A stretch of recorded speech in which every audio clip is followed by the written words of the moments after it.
Hello everyone, ನನ್ನ ಹೆಸರು Sarita. August current ಅಫೇರ್ಸ್ದು third ಸೆಷನನ್ನು ನೋಡೋಣ. First topic is corona virus. It's very hot and burning topic. ಮುಂದೆ ಎಕ್ಸಾಮ್ಸಲ್ಲಿ ತುಂಬ important ಆಗುತ್ತೆ. ಅದಕ್ಕೂ ಮುಂಚೆ ನನಗೆ ಈ ಕೊರೋನಾ ವೈರಸ್ನ ಒಂದು ಸಂಭಾವ್ಯತೆಯನ್ನು ನಮ್ಮ ದಾರ್ಶನಿಕರು, ತ್ರಿಕಾಲಜ್ಞಾನಿ, ವಚನಕಾರರಾದಂತಹ ಅಲ್ಲಮಪ್ರಭು ಒಂದು ವಚನ ಹೇಳಿದ್ದಾರೆ. ಏನಪ್ಪ ಅಂತಂದರೆ, ಕಂಡದನ್ನೆಲ್ಲ ಕೊಂಡು ಅಟ್ಟಾಸದೆ ಮೆರವ ಜನಕ್ಕೆ ಕಾಣದಿಹ ಜೀವಿಯೊಂದು ಅಪ್ಪಳಿಸಿ ತಲ್ಲಣಿಸುವುದು ಜಗವ ನೋಡ ಗುಹೇಶ್ವರ. ಎಷ್ಟು ಅದ್ಭುತವಾಗಿದೆ ನೋಡಿ. ಪ್ರಸ್ತುತ ಕಾಲಮಾನಕ್ಕೆ ಹಿಡಿದಂತಹ ಕೈಗನ್ನಡಿಯಾಗಿದೆ. ಓಕೆ, ಇದನ್ನು ನೀವು ಎಸ್ಸೆಲ್ಲೂ ಕೂಡ ಬಳಸ್ಕೋಬೋದು. ಯಾಕಂದರೆ ಹಿಂದೆ ಕೇಳರಿಯದಂತಹ, ಕಂಡರಿಯದಂತಹ ಕೆಲವು ಪದಗಳು, lockdown, seal down, quarantine, so ಇದನ್ನೆಲ್ಲ ಕೇಳಿದ್ದೀವಿ.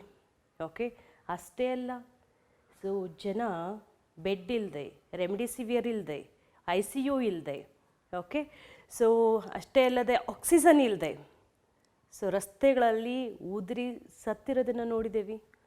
ಓಕೆ, ಸೊ ಅಷ್ಟೇ ಅಲ್ಲ, ಮನುಷ್ಯ ಮಾನಸಿಕವಾಗಿ, ಭಾವನಾತ್ಮಕವಾಗಿ, ಆರ್ಥಿಕವಾಗಿ, ಸಾಮಾಜಿಕವಾಗಿ, ಶೈಕ್ಷಣಿಕವಾಗಿ ಸೊ ಜರ್ಜರಿತನಾಗಿದ್ದನ್ನು ಕೂಡ ಈ ಒಂದು ಕೊರೋನಾ ಸಂದರ್ಭದಲ್ಲಿ ನಾವು ಕಂಡಿದ್ದೇವೆ.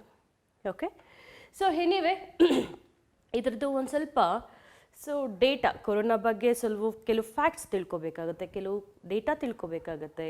ಸೊ ಅದನ್ನು ನಿಮ್ಮ ಮುಂದಿನ ಎಕ್ಸಾಮ್ಸ್ಗೆ, ಎಕ್ಸಾಮ್ಸ್ನ ದೃಷ್ಟಿಲಿಟ್ಕೊಂಡು ಕೊರೋನಾ ಬಗ್ಗೆ ಸ್ವಲ್ಪ ಹೊತ್ತು ಡಿಸ್ಕಸ್ ಮಾಡ್ತೇನೆ. ಕೊರೋನಾ ಇದು ಡಿಸೀಸ್. ಆ್ಯಕ್ಚುಲಿ ಕೊರೋನಾ ಅನ್ನೋದು ಅಥವಾ COVID-19 ಅನ್ನೋದು ಡಿಸೀಸ್. ಮತ್ತು ವೈರಸ್ ಯಾವುದು? ಸೊ ವೈರಸ್ ಬಂದು SARS-CoV-2 ಅಂತೀವಿ. ಸಾರ್ಸ್ ಅಂದರೆ ಏನು ಗೊತ್ತಾ? Severe acute respiratory syndrome Covid virus 2 ಅಂತ.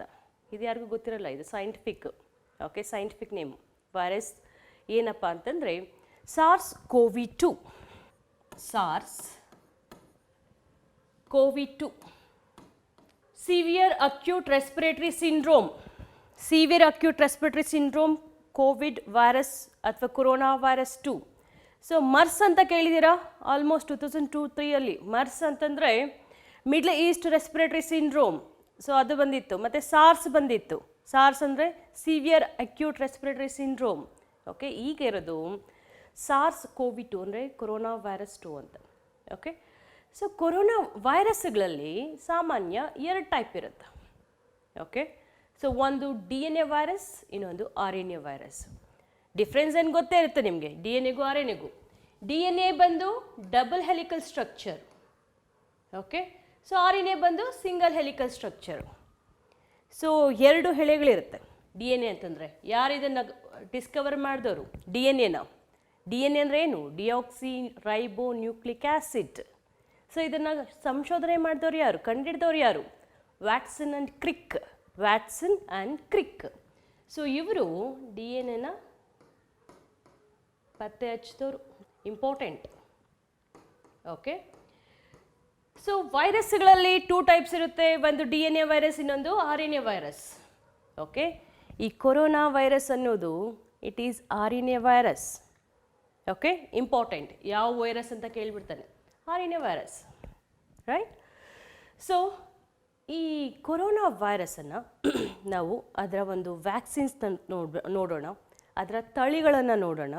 ಸೊ ಅದು ಸುದ್ದಿಯಲ್ಲಿ ಇತ್ತೀಚೆಗೆ ಕೆಲವೊಂದು ಯಾವ್ಯಾವ ದೇಶಕ್ಕೆ ಎಕ್ಸ್ಪೋರ್ಟ್ ಮಾಡಿದ್ದೀವಿ, ಆ ಒಂದು ಆಪ್ರೇಷನ್ಸ್ಗೆ ಏನಂತ ಕರಿತೀವಿ. ಸೊ ಕೊರೋನಾ ಅಸೋಸಿಯೇಟೆಡ್ ಡಿಸೀಸಸ್ ಯಾವುದು? ಓಕೆ, ಕೊರೋನಾಗೆ ಸಂಬಂಧಿಸಿದಂತಹ ಕಾಯಿಲೆಗಳು ಯಾವ್ದು, ಇದನ್ನೆಲ್ಲ ಕೂಡ ನಾವು ವಿವರವಾಗಿ ನೋಡೋಣ. ಇತ್ತೀಚೆಗೆ ಅಂದರೆ ನೀವು ನ್ಯೂಸಲ್ಲಿರೋದು ಏನಪ್ಪ ಅಂದರೆ, ಆಗಸ್ಟಲ್ಲಿ ಒಂದು ಈಟಾ ತಳಿ ಅಂತಂದ್ಬಿಟ್ಟು ಇತ್ತೀಚೆಗೆ ದಕ್ಷಿಣ ಕನ್ನಡ ಜಿಲ್ಲೆಯಲ್ಲಿ ಪತ್ತೆಯಾಗಿದೆ. ಸೊ ಆತ ದುಬೈಯಿಂದ ದಕ್ಷಿಣ ಕನ್ನಡ ಜಿಲ್ಲೆಗೆ ಬಂದಿದ್ದಾನೆ. ಸೊ ಆತನಲ್ಲಿ ಈ ಒಂದು ಈಟಾ ತಳಿ ಪತ್ತೆ ಆಗಿದೆ. ಏನು ಮೇಡಮ್ ಇದು ಈಟಾ ತಳಿ ಅಂತ ನೀವು ಕೇಳಿದ್ರೆ, ಈ ಒಂದು ವೈರಸ್ ಇದೆಯಲ್ಲ, ವೈರಸ್ ತನ್ನ ಒಂದು ಮಾರ್ಫಾಲಜಿ ಅಥವಾ ತನ್ನ ಒಂದು ಸ್ವರೂಪವನ್ನು ಆಗಾಗ ಚೇಂಜ್ ಮಾಡ್ತಾ ಇರುತ್ತೆ. First alpha. ಓಕೆ, ಈ ಒಂದು ಎಕ್ಸಾಮಲ್ಲಿ ಕೇಳಿದ್ದಾನೆ, ಆಲ್ಫಾ ತಳಿ ಫಸ್ಟು ಯಾವ ಒಂದು ದೇಶದಲ್ಲಿ ಪತ್ತೆ ಆಯಿತು ಅಂತ. UK, ಭಯಾನಕವಾದದ್ದು. ಬೀಟಾ ತಳಿ ದಕ್ಷಿಣ ಆಫ್ರಿಕಾ, ಸೌತ್ ಆಫ್ರಿಕಾ.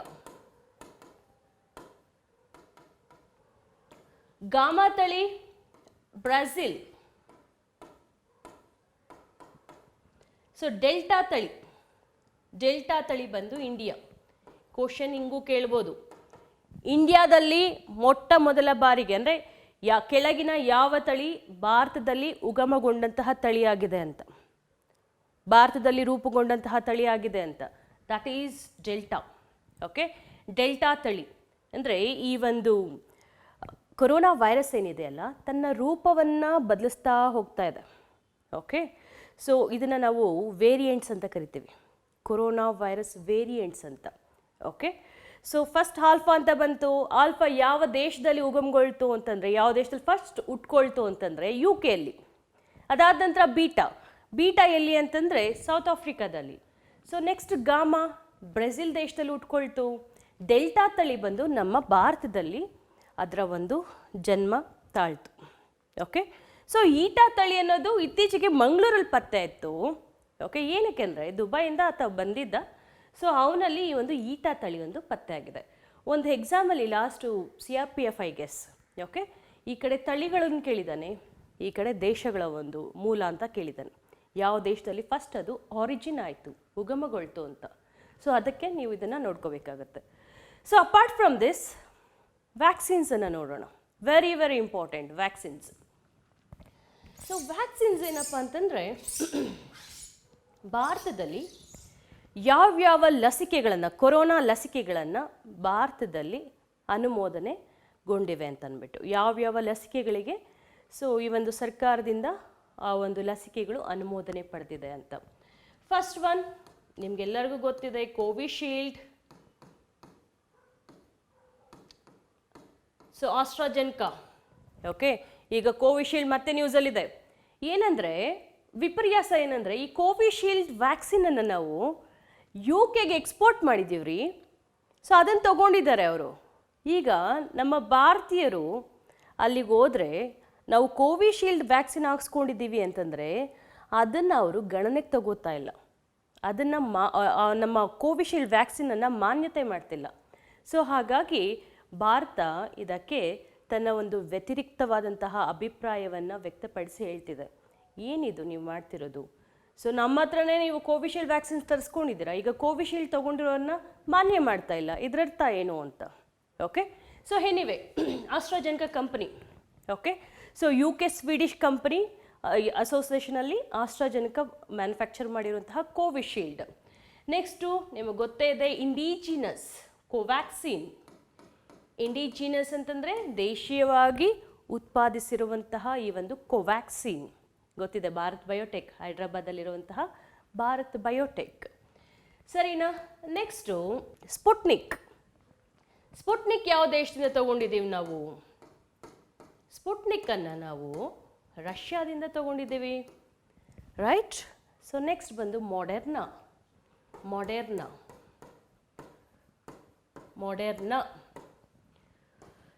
ಈ 4 ವ್ಯಾಕ್ಸಿನ್ಸ್ಗೆ ಆಲ್ರೆಡಿ ನಮ್ಮ ಭಾರತದಲ್ಲಿ ಡ್ರಗ್ ಕಂಟ್ರೋಲ್ ಅಥಾರಿಟಿ ಇದಕ್ಕೆ ಸೊ ಅನುಮತಿಯನ್ನು ಕೊಟ್ಟಿದೆ. ಎಸ್, ಈ ಒಂದು ಲಸಿಕೆಗಳನ್ನು ಭಾರತೀಯರ ಮೇಲೆ ಪ್ರಯೋಗಿಸ್ಬೋದು, ಸೊ ಕೊರೋನಾ ವಿರುದ್ಧವಾಗಿ ಅಂತ. ಓಕೆ, ಸೊ ಇತ್ತೀಚೆಗೆ ಓಕೆ ಝೈಕೋವಿ ಅಂತ, ಓಕೆ ಝೈಕೋವಿ ವ್ಯಾಕ್ಸಿನ್ ಅಂತ, ಝೈಡಸ್ ಕ್ಯಾಡಿಲಾ ವೈರಸ್ ವ್ಯಾಕ್ಸಿನ್ ಅಂತ. So very important. ಇದರ ಮೇಲೆ ಪ್ರಶ್ನೆ ಬರುವಂತಹ ಸಂಭವನೀಯತೆ ಭಾಳ ಇದೆ. ಇದರ ಒಂದು 3 ವಿಶೇಷತೆಗಳೇನು ಅಂತಂದರೆ, ಒಂದು, ಇದು ವರ್ಲ್ಡ್ಸ್ ಫಸ್ಟ್ DNA ವ್ಯಾಕ್ಸಿನ್, ವಿಶ್ವದ ಮೊದಲ DNA ಲಸಿಕೆ ಆಗಿದೆ, DNA ಲಸಿಕೆ. ಓಕೆ, ಸೊ ಉಳಿದೆಲ್ಲ mRNA RNA ಲಸಿಕೆಗಳಾಗಿತ್ತು, ಇದು ವಿಶ್ವದ ಮೊದಲ DNA ಲಸಿಕೆ. ಆ್ಯಕ್ಚುಲಿ ಏನು ಅಂತ ಕೇಳಿದ್ರೆ ಸ್ವಲ್ಪ ಅದನ್ನು ಸೈಂಟಿಫಿಕ್ ಡೀಟೇಲಾಗಿ ಹೋಗಬೇಕಾಗುತ್ತೆ. ಏನು ಅಂತಂದರೆ, ಈ ಬ್ಯಾಕ್ಟೀರಿಯಾದಲ್ಲಿ ಪ್ಲಾಸ್ಮಿಡ್ ಅಂತ ಇರುತ್ತೆ. ಪ್ಲಾಸ್ಮಿಡ್ ಅನ್ನೋದು ring like structure. Okay, so ಈ ಥರ ಇರುತ್ತೆ ಪ್ಲಾಸ್ಮಿಡ್. ಸೊ ಇದನ್ನು ಬಳಸ್ಕೊಂಡು ಆ ವ್ಯಾಕ್ಸಿನನ್ನು ಮ್ಯಾನುಫ್ಯಾಕ್ಚರ್ ಮಾಡಿರೋದು. ಅದಕ್ಕೆ ವರ್ಲ್ಡ್ಸ್ ಫಸ್ಟ್ DNA ವ್ಯಾಕ್ಸಿನ್ ಯಾವುದು? ಝೈಕೋವಿ. ಓಕೆ, ಸೊ ನೆಕ್ಸ್ಟ್ ಇನ್ನೊಂದೇನಪ್ಪ ಅಂತಂದರೆ, ಇದು ಇಂಜೆಕ್ಟ್ ಮಾಡೋದಿಲ್ಲ. ಓಕೆ, ಸೊ ಅಂದರೆ ಪೇಯ್ನ್ ಇರೋದಿಲ್ಲ ಇದನ್ನು, ಈ ಒಂದು ಲಸಿಕೆಯನ್ನು ಹಾಕಬೇಕಾದ್ರೆ. ಓಕೆ, ನಾನ್ ಇಂಜೆಕ್ಟಬಲ್. ಸೊ ಇನ್ನೊಂದೇನಪ್ಪ ಇದರ ವಿಶೇಷತೆ ಅಂದರೆ 12 ವರ್ಷ ಮೇಲ್ಪಟ್ಟ ಮಕ್ಕಳು ಈ ಒಂದು ಲಸಿಕೆಯನ್ನು ಪಡ್ಕೋಬೋದು. ಓಕೆ, ಮೊದಲು ಏನು ಮಾಡರ್ನಾ ಇದೆ ಅಥವಾ ಸ್ಪುಟ್ನಿಕ್ ಇದೆ, ಕೋವ್ಯಾಕ್ಸಿನ್ ಇದೆ, ಕೋವಿಶೀಲ್ಡ್ ಇದೆ, ಇದು 18 ವರ್ಷ ಮೇಲ್ಪಟ್ಟವರಿಗೆ ಮಾತ್ರ ಈ ಒಂದು ಲಸಿಕೆ ಸೀಮಿತವಾಗಿತ್ತು. ಸೊ ಈ ಝೈಕೋವಿ ವ್ಯಾಕ್ಸಿನ್ ಏನಿದೆ, ಇದು we can administer this vaccine from 12th year ಅಥವಾ 12ನೇ ವರ್ಷದಿಂದ 12ನೇ ವರ್ಷದ ಮಕ್ಕಳಿಗೆ. ಸೊ ಈ ಒಂದು 12 ಅಥವಾ 12 ವರ್ಷಕ್ಕಿಂತ ಹೆಚ್ಚು ವಯಸ್ಸಿರುವಂತಹ ಮಕ್ಕಳಿಗೆ ಈ ಒಂದು ಝೈಕೋವಿ ವ್ಯಾಕ್ಸಿನನ್ನು ಕೊಡಬಹುದು. Okay, very important. ಸೊ ಮಾಡರ್ನಾ ಯಾವ ದೇಶದ್ದು ಅಂತ ಕೇಳ್ಬೋದು, US. ಇನ್ನೊಂದು ಜಾನ್ಸನ್ ಆ್ಯಂಡ್ ಜಾನ್ಸನ್, ಸೊ ಅದು ಕೂಡ US ದು. Okay, so Sputnik Russia, Covishield, Covaxin. So ಇಷ್ಟು ವ್ಯಾಕ್ಸಿನ್ಸ್ ಬಗ್ಗೆ. ಸೊ ಬ್ರೀಫಾಗಿ ಹೇಳೋದಾದರೆ, ಯಾಕಂದರೆ ನೆಕ್ಸ್ಟ್ ಬರುವಂತಹ ಎಕ್ಸಾಮ್ಸಿಗೆ ಏನೇನು ಬರುವಂತಹ ಈ ಒಂದು ಕೊರೋನಾ ವೈರಸ್ ಮೇಲೆ, ಸೊ ವ್ಯಾಕ್ಸಿನ್ಸ್ ಮೇಲೆ ಏನು ಪ್ರಶ್ನೆ ಬರಬಹುದು ಅನ್ನೋದರ ಒಂದು ಅಂದಾಜಿನ ಮೇಲೆ ನಾನು ಡಿಸ್ಕಸ್ ಮಾಡ್ತಾ ಇರೋದು. ರೈಟ್, ನೆಕ್ಸ್ಟ್ ಏನಪ್ಪ ಅಂತಂದರೆ, ಮೊನ್ನೆ ಒಂದು SDA ಕ್ವಶನ್ ಕೇಳಿದರು. ಏನು ಅಂತಂದರೆ, ಕೆಳಗಿನ ಯಾವ ದೇಶಕ್ಕೆ ಭಾರತ ಮೊದಲು ಈ ಒಂದು ಕೊರೋನಾ ವ್ಯಾಕ್ಸಿನನ್ನು ಎಕ್ಸ್ಪೋರ್ಟ್ ಮಾಡ್ತು ಅಂತ. ನೋಡಿ, ಆ್ಯಕ್ಚುಲಿ ದೇಶದಾದ್ಯಂತ ಒಂದು ವ್ಯಾಪಕ ಟೀಕೆ ಕೂಡ ಎದುರಾಗಿತ್ತು. ಏನು ಅಂತಂದರೆ, ನಮ್ಮಲ್ಲೇ ಜನ ಲಸಿಕೆ ಇಲ್ಲದೆ, ರೆಮಿಡಿಸಿವಿರ್ ಇಲ್ಲದೆ, ಆಕ್ಸಿಜನ್ ಇಲ್ಲದೆ ಸಾಯ್ತಿದ್ದಾರೆ.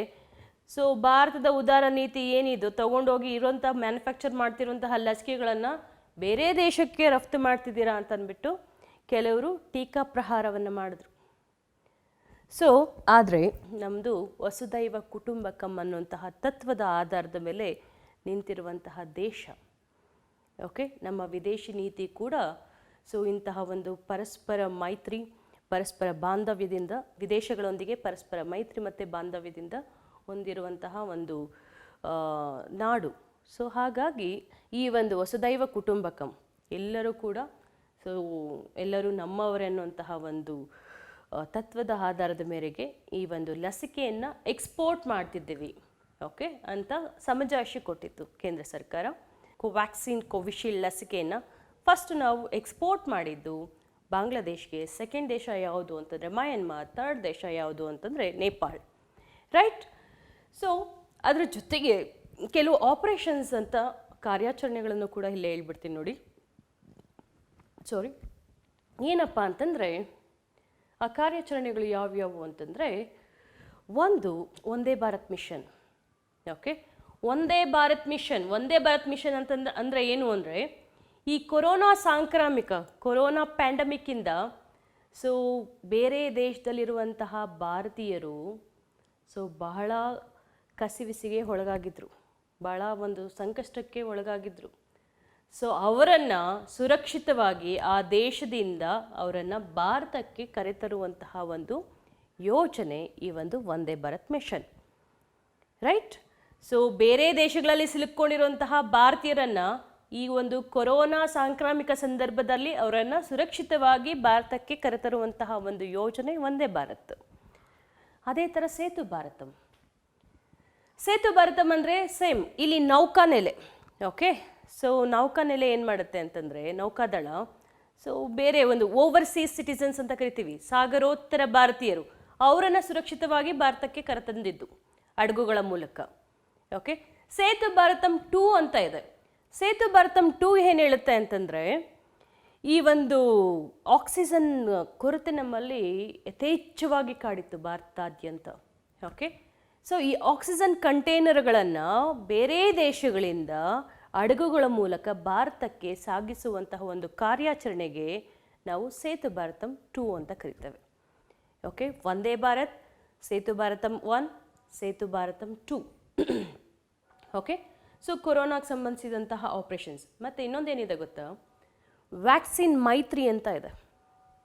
ಓಕೆ, ಏನಿದು ವ್ಯಾಕ್ಸಿನ್ ಮೈತ್ರಿ? ಇತ್ತೀಚೆಗೆ ತುಂಬ ನ್ಯೂಸಲ್ಲಿ ನೋಡ್ತಾ ಇದ್ದೀರಾ ವ್ಯಾಕ್ಸಿನ್ ಮೈತ್ರಿ ಅಂದರೆ ಬೇರೆ ದೇಶಗಳಿಗೆ ಭಾರತದಲ್ಲಿ ಉತ್ಪಾದನೆಯಾದಂತಹ ಒಂದು ಲಸಿಕೆಗಳನ್ನು ಬೇರೆ ದೇಶಕ್ಕೆ ಸೊ ರಫ್ತು ಮಾಡುವಂತಹ ಒಂದು ಕಾರ್ಯಾಚರಣೆ ಆಪರೇಷನ್ ಮೈತ್ರಿ.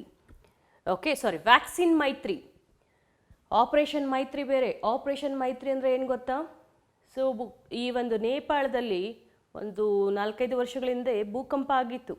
ಭೂಕಂಪ ಸಂತ್ರಸ್ತರು ಯಾರಿರ್ತಾರೆ ಅವರನ್ನು ಸೊ ಅವರಿಗೆ ಒಂದು ಮಾನವೀಯ ನೆರವನ್ನು ನೀಡುವಂತಹ ಒಂದು ಕಾರ್ಯಾಚರಣೆಗೆ ಆಪರೇಷನ್ ಮೈತ್ರಿ ಅಂತ ಕರಿತೇವೆ. ಇದು ವ್ಯಾಕ್ಸಿನ್ ಮೈತ್ರಿ. ವ್ಯಾಕ್ಸಿನ್ ಮೈತ್ರಿ ಅಂತಂದರೆ ವಿದೇಶಗಳಿಗೆ ನಮ್ಮ ದೇಶದಲ್ಲಿ ಉತ್ಪಾದನೆಗೊಂಡಂತಹ ಈ ಒಂದು ವ್ಯಾಕ್ಸಿನ್ ಅಥವಾ ಲಸಿಕೆಯನ್ನು, ಕೊರೋನಾ ವ್ಯಾಕ್ಸಿನ್ ಅಥವಾ ಲಸಿಕೆಯನ್ನು ಬೇರೆ ದೇಶಗಳಿಗೆ ರಫ್ತು ಮಾಡುವಂತಹ ಒಂದು ಕಾರ್ಯಾಚರಣೆ ವ್ಯಾಕ್ಸಿನ್ ಮೈತ್ರಿ. ಸೊ ಅದೇ ಥರ ಈಗ ಆಪರೇಷನ್ ದೇವಿ ಶಕ್ತಿ, ಅದು ಕೂಡ ನ್ಯೂಸಲ್ಲಿದೆ. ಗತಿಶಕ್ತಿ ಬೇರೆ, ದೇವಿ ಶಕ್ತಿ ಬೇರೆ, ಕನ್ಫ್ಯೂಸ್ ಆಗಬಾರ್ದು. ಗತಿಶಕ್ತಿ ಯೋಜನೆ ರೀಸೆಂಟಾಗಿ ನಮ್ಮ ಪ್ರೈಮ್ ಮಿನಿಸ್ಟರ್ ಇವರು ನರೇಂದ್ರ ಮೋದಿಯವರು ಜಾರಿಗೊಳಿಸಿದಂತಹ, ಅಂದರೆ Nirmala Sitharaman actually. Okay, so Gati Shakti ಯೋಜನೆ ಅಂತಂದಿದ್ದಾರೆ. ಆಪರೇಷನ್ ದೇವಿ ಶಕ್ತಿ ಅಂತಲೂ ಇದೆ. ಆಪರೇಷನ್ ದೇವಿ ಶಕ್ತಿ ಅಂದರೆ ಏನು ಗೊತ್ತಾ? ಸೊ ಈ ತಾಲಿಬಾನ್ ಕಪಿಮುಷ್ಟಿಯಲ್ಲಿ ಇದ್ದಂತಹ ಒಂದು ಅಫ್ಘಾನಿಸ್ತಾನದಲ್ಲಿ ನಮ್ಮ ಭಾರತೀಯರು ಸಿಕ್ಕಾಕ್ಕೊಂಡಿದ್ದಾರೆ. ಸೊ ಆ ಭಾರತೀಯರನ್ನು ಕಾಬೂಲ್ನಿಂದ ಭಾರತಕ್ಕೆ ವಾಪಸ್ ಕರ್ಕೊಂಬರುವಂತಹ ಒಂದು ಕಾರ್ಯಾಚರಣೆನೇ ಆಪರೇಷನ್ ದೇವಿ ಶಕ್ತಿ. ಗತಿಶಕ್ತಿ ಅಂತಂದರೆ ಇನ್ಫ್ರಾಸ್ಟ್ರಕ್ಚರ್ ಡೆವಲಪ್ಮೆಂಟ್ ಪ್ರಾಜೆಕ್ಟ್ ಅದು. ಓಕೆ, ಮೂಲ ಸೌಕರ್ಯವನ್ನು ಅಭಿವೃದ್ಧಿಗೊಳಿಸುವಂಥದ್ದು. ಅದಕ್ಕೋಸ್ಕರ ಈ ಪ್ರೈವೇಟ್ ಪ್ಲೇವೇರ್ಸ್ನ ನಾವು ವೆಲ್ಕಮ್ ಮಾಡ್ತಾ ಇರೋದು. ಅದು ಗತಿಶಕ್ತಿ ಯೋಜನೆ. 100,000 ಅದು ಇನ್ನೂ ನೆಕ್ಸ್ಟ್ ಸ್ಲೈಡಲ್ಲಿ ಬರುತ್ತೆ ಅದು.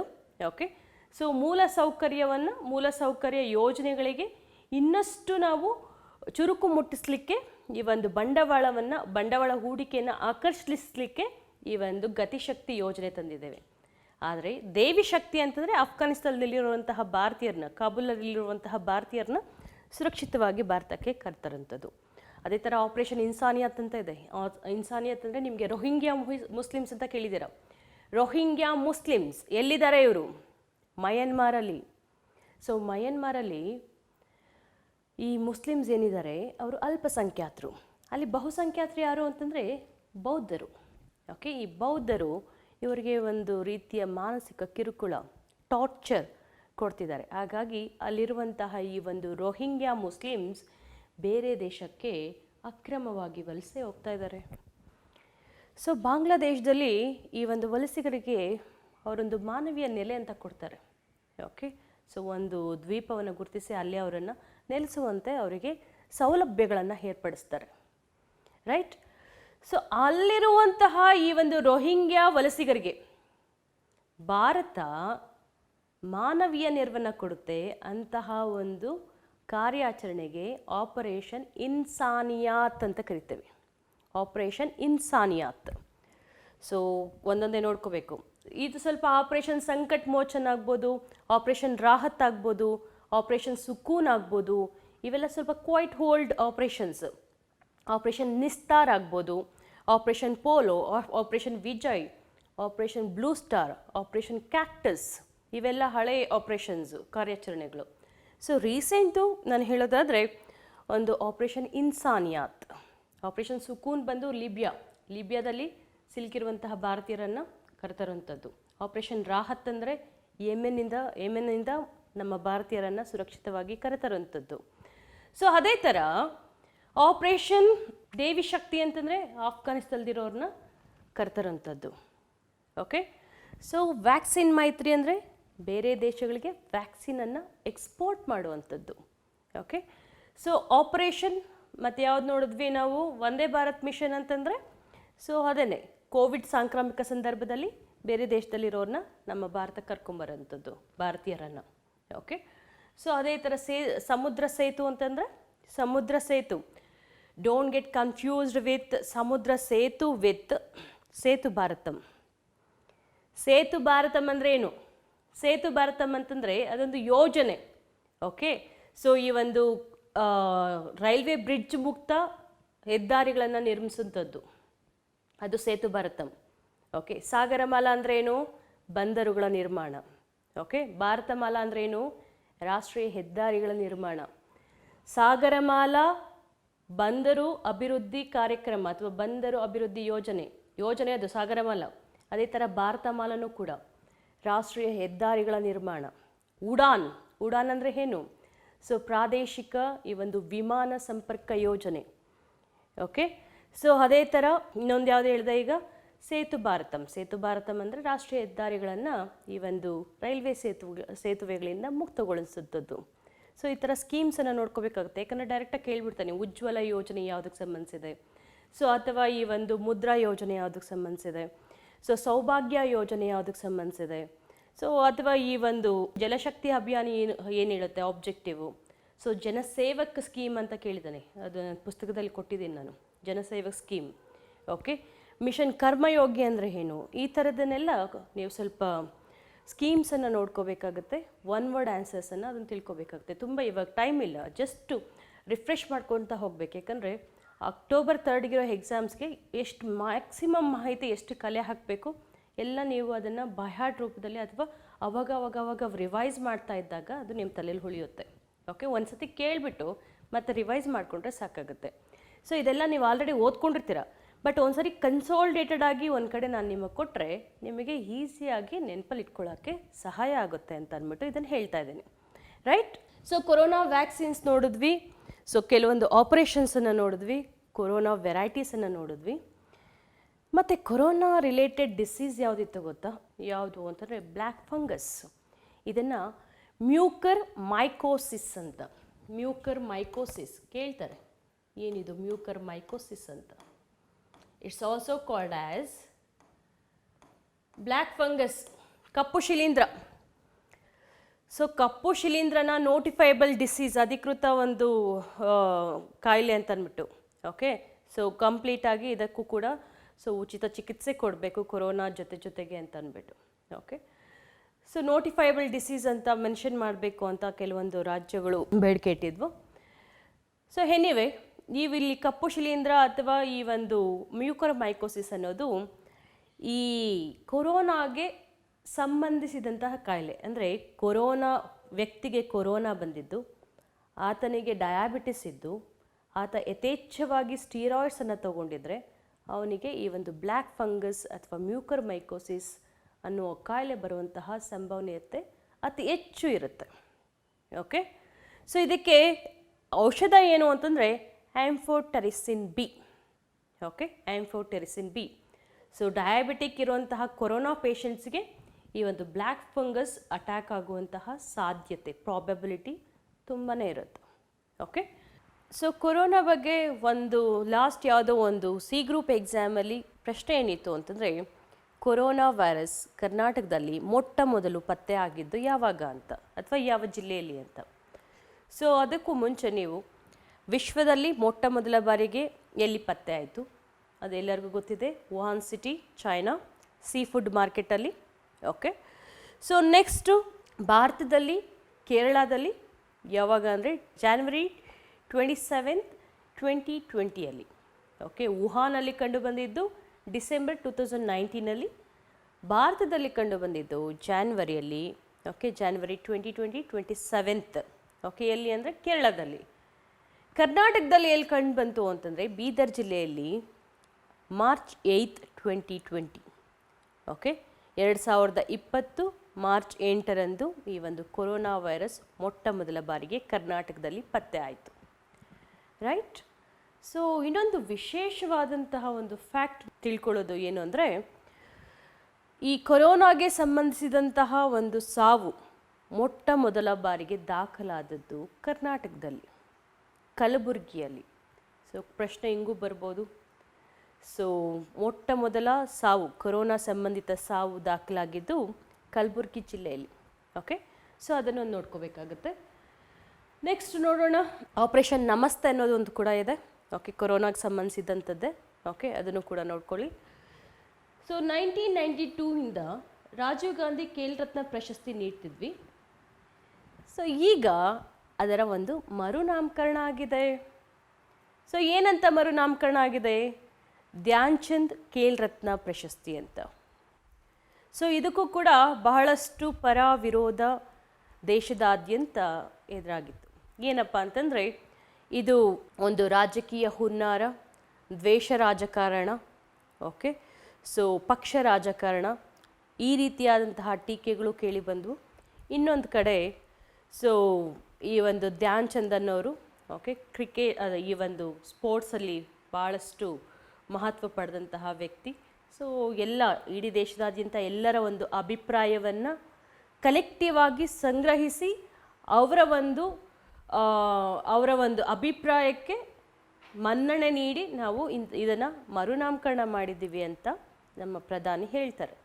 ಸೊ ಎನಿವೆ, ಈ ಒಂದು ರಾಜೀವ್ ಗಾಂಧಿ ಖೇಲ್ ರತ್ನ ಪ್ರಶಸ್ತಿಯನ್ನು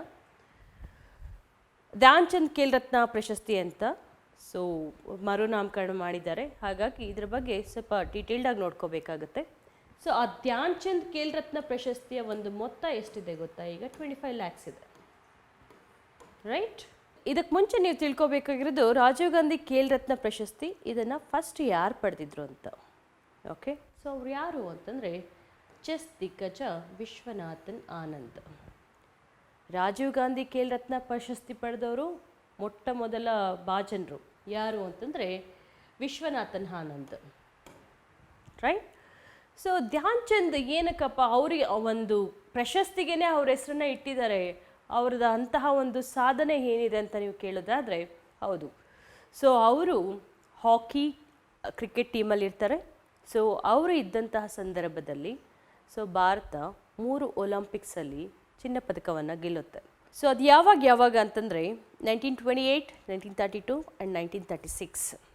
ಓಕೆ, ಸೊ ಇವರ ಒಂದು ಹುಟ್ಟುಹಬ್ಬವನ್ನು ನಾವು ರಾಷ್ಟ್ರೀಯ ಕ್ರೀಡಾ ದಿನ ಅಂತ ಕೂಡ ಆಚರಣೆ ಮಾಡ್ತೀವಿ. August 29 ಧ್ಯಾನ್ ಚಂದ್ ಅವರ ಹುಟ್ಟುಹಬ್ಬವನ್ನು ನಾವು ರಾಷ್ಟ್ರೀಯ ಕ್ರೀಡಾ ದಿನ ಅಂತ ಕೂಡ ಆಚರಣೆ ಮಾಡ್ತೇವೆ. So anyway, it's all about this Dhyan Chand Khel Ratna award. Next ಬಂದು ದೇಶದ ಪ್ರಥಮ ಏರ್ಕ್ರಾಫ್ಟ್ ಕ್ಯಾರಿಯರ್. ಸೊ ನಮ್ಮಲ್ಲಿ ಮೊದಲಿಗೆ ಅಂದರೆ ಈಗಲೂ ಕೂಡ ಲಾರ್ಜೆಸ್ಟ್ ಎವರ್ ಏರ್ಕ್ರಾಫ್ಟ್ ಕ್ಯಾರಿಯರ್ ಅಂತ ಯಾವುದಾದ್ರೂ ಇದ್ದರೆ ಅದು INS ವಿಕ್ರಮಾದಿತ್ಯ. ಓಕೆ, ಇದನ್ನು INS ಗೋರ್ಬಚೇವ್ ಅಂತ ಕೂಡ ಕರಿತೀವಿ. ಯಾಕೆ ಅಂದರೆ ಸೊ ರಷ್ಯಾದ ಪ್ರಧಾನಿ ಗೋರ್ಬಚೇವ್ ಮತ್ತು ನಮ್ಮ ಭಾರತದ ಪ್ರಧಾನಿ ನಡುವೆ ಒಂದು ಒಪ್ಪಂದ ಏರ್ಪಟ್ಟು ಈ ಒಂದು ಏರ್ಕ್ರಾಫ್ಟ್ ಕ್ಯಾರಿಯರನ್ನು ಭಾರತಕ್ಕೆ ಅವರು ಹಸ್ತಾಂತರಿಸಿರ್ತಾರೆ.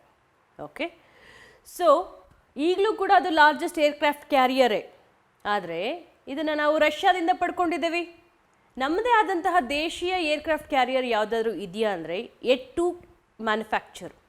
ಸೊ 2022ಕ್ಕೆ ನಾವು ಅದನ್ನು ಕಮಿಷನ್ ಮಾಡ್ತೇವೆ. ಕಮಿಷನ್ ಅಂದರೆ ಲೋಕಾರ್ಪಣೆ ಮಾಡ್ತೇವೆ. ಸೊ ಅದು ಯಾವುದು ಅಂತಂದರೆ INS Vikrant.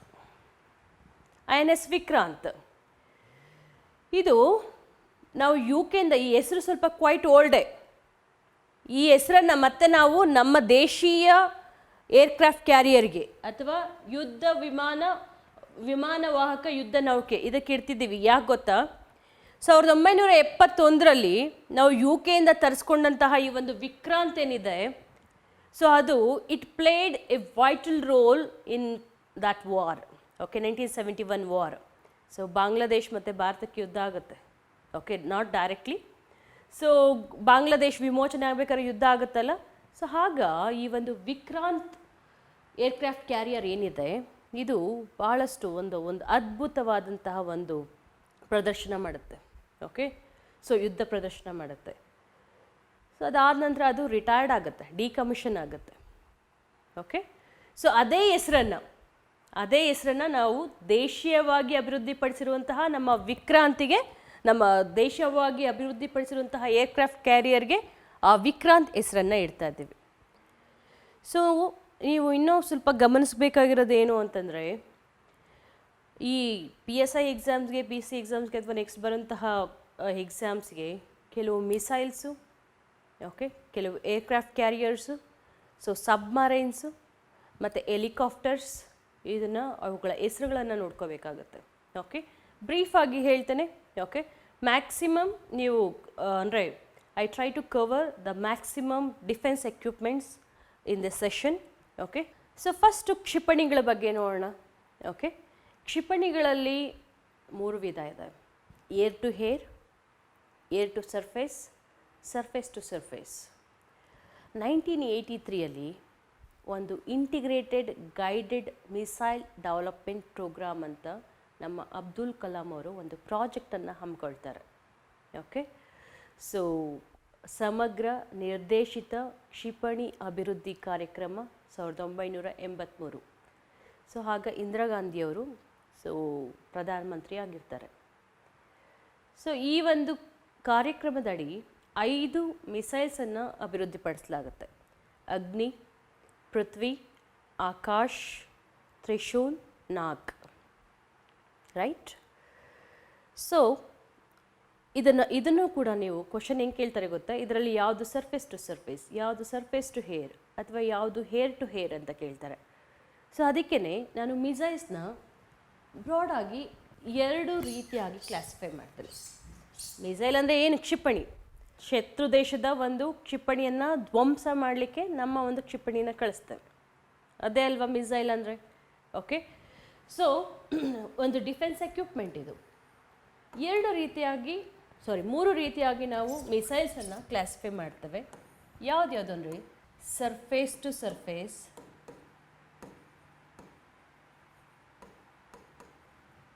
Surface to hair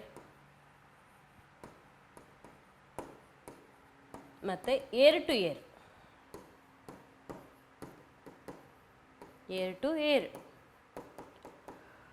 ಭೂಮೇಲ್ಮೈಯಿಂದ ಭೂಮೇಲ್ಮೈಗೆ ಚಿಮ್ಮುವಂತಹ ಕ್ಷಿಪಣಿ. ಓಕೆ, ಅಥವಾ ಭೂಮಿಯಿಂದ ಭೂಮಿಗೆ, ನೆಲದಿಂದ ನೆಲಕ್ಕೆ ಚಿಮ್ಮುವ ಕ್ಷಿಪಣಿ ಅಂತ. ನೆಲದಿಂದ ನೆಲಕ್ಕೆ ಚಿಮ್ಮುವ ಕ್ಷಿಪಣಿ, ನೆಲದಿಂದ ಆಕಾಶಕ್ಕೆ ಚಿಮ್ಮುವ ಕ್ಷಿಪಣಿ, ಆಕಾಶದಿಂದ ಆಕಾಶಕ್ಕೆ ಚಿಮ್ಮುವ ಕ್ಷಿಪಣಿ. ಸೊ ಯಾವ್ದ್ಯಾವುದು ಸರ್ಫೇಸ್ ಟು ಸರ್ಫೇಸ್ ಮಿಸೈಲ್ಸ್ ಯಾವ್ದ್ಯಾವ್ದಿದೆ? ಒಂದು ಅಗ್ನಿ, ಎರಡನೇದು ಪೃಥ್ವಿ, ಮೂರನೇದು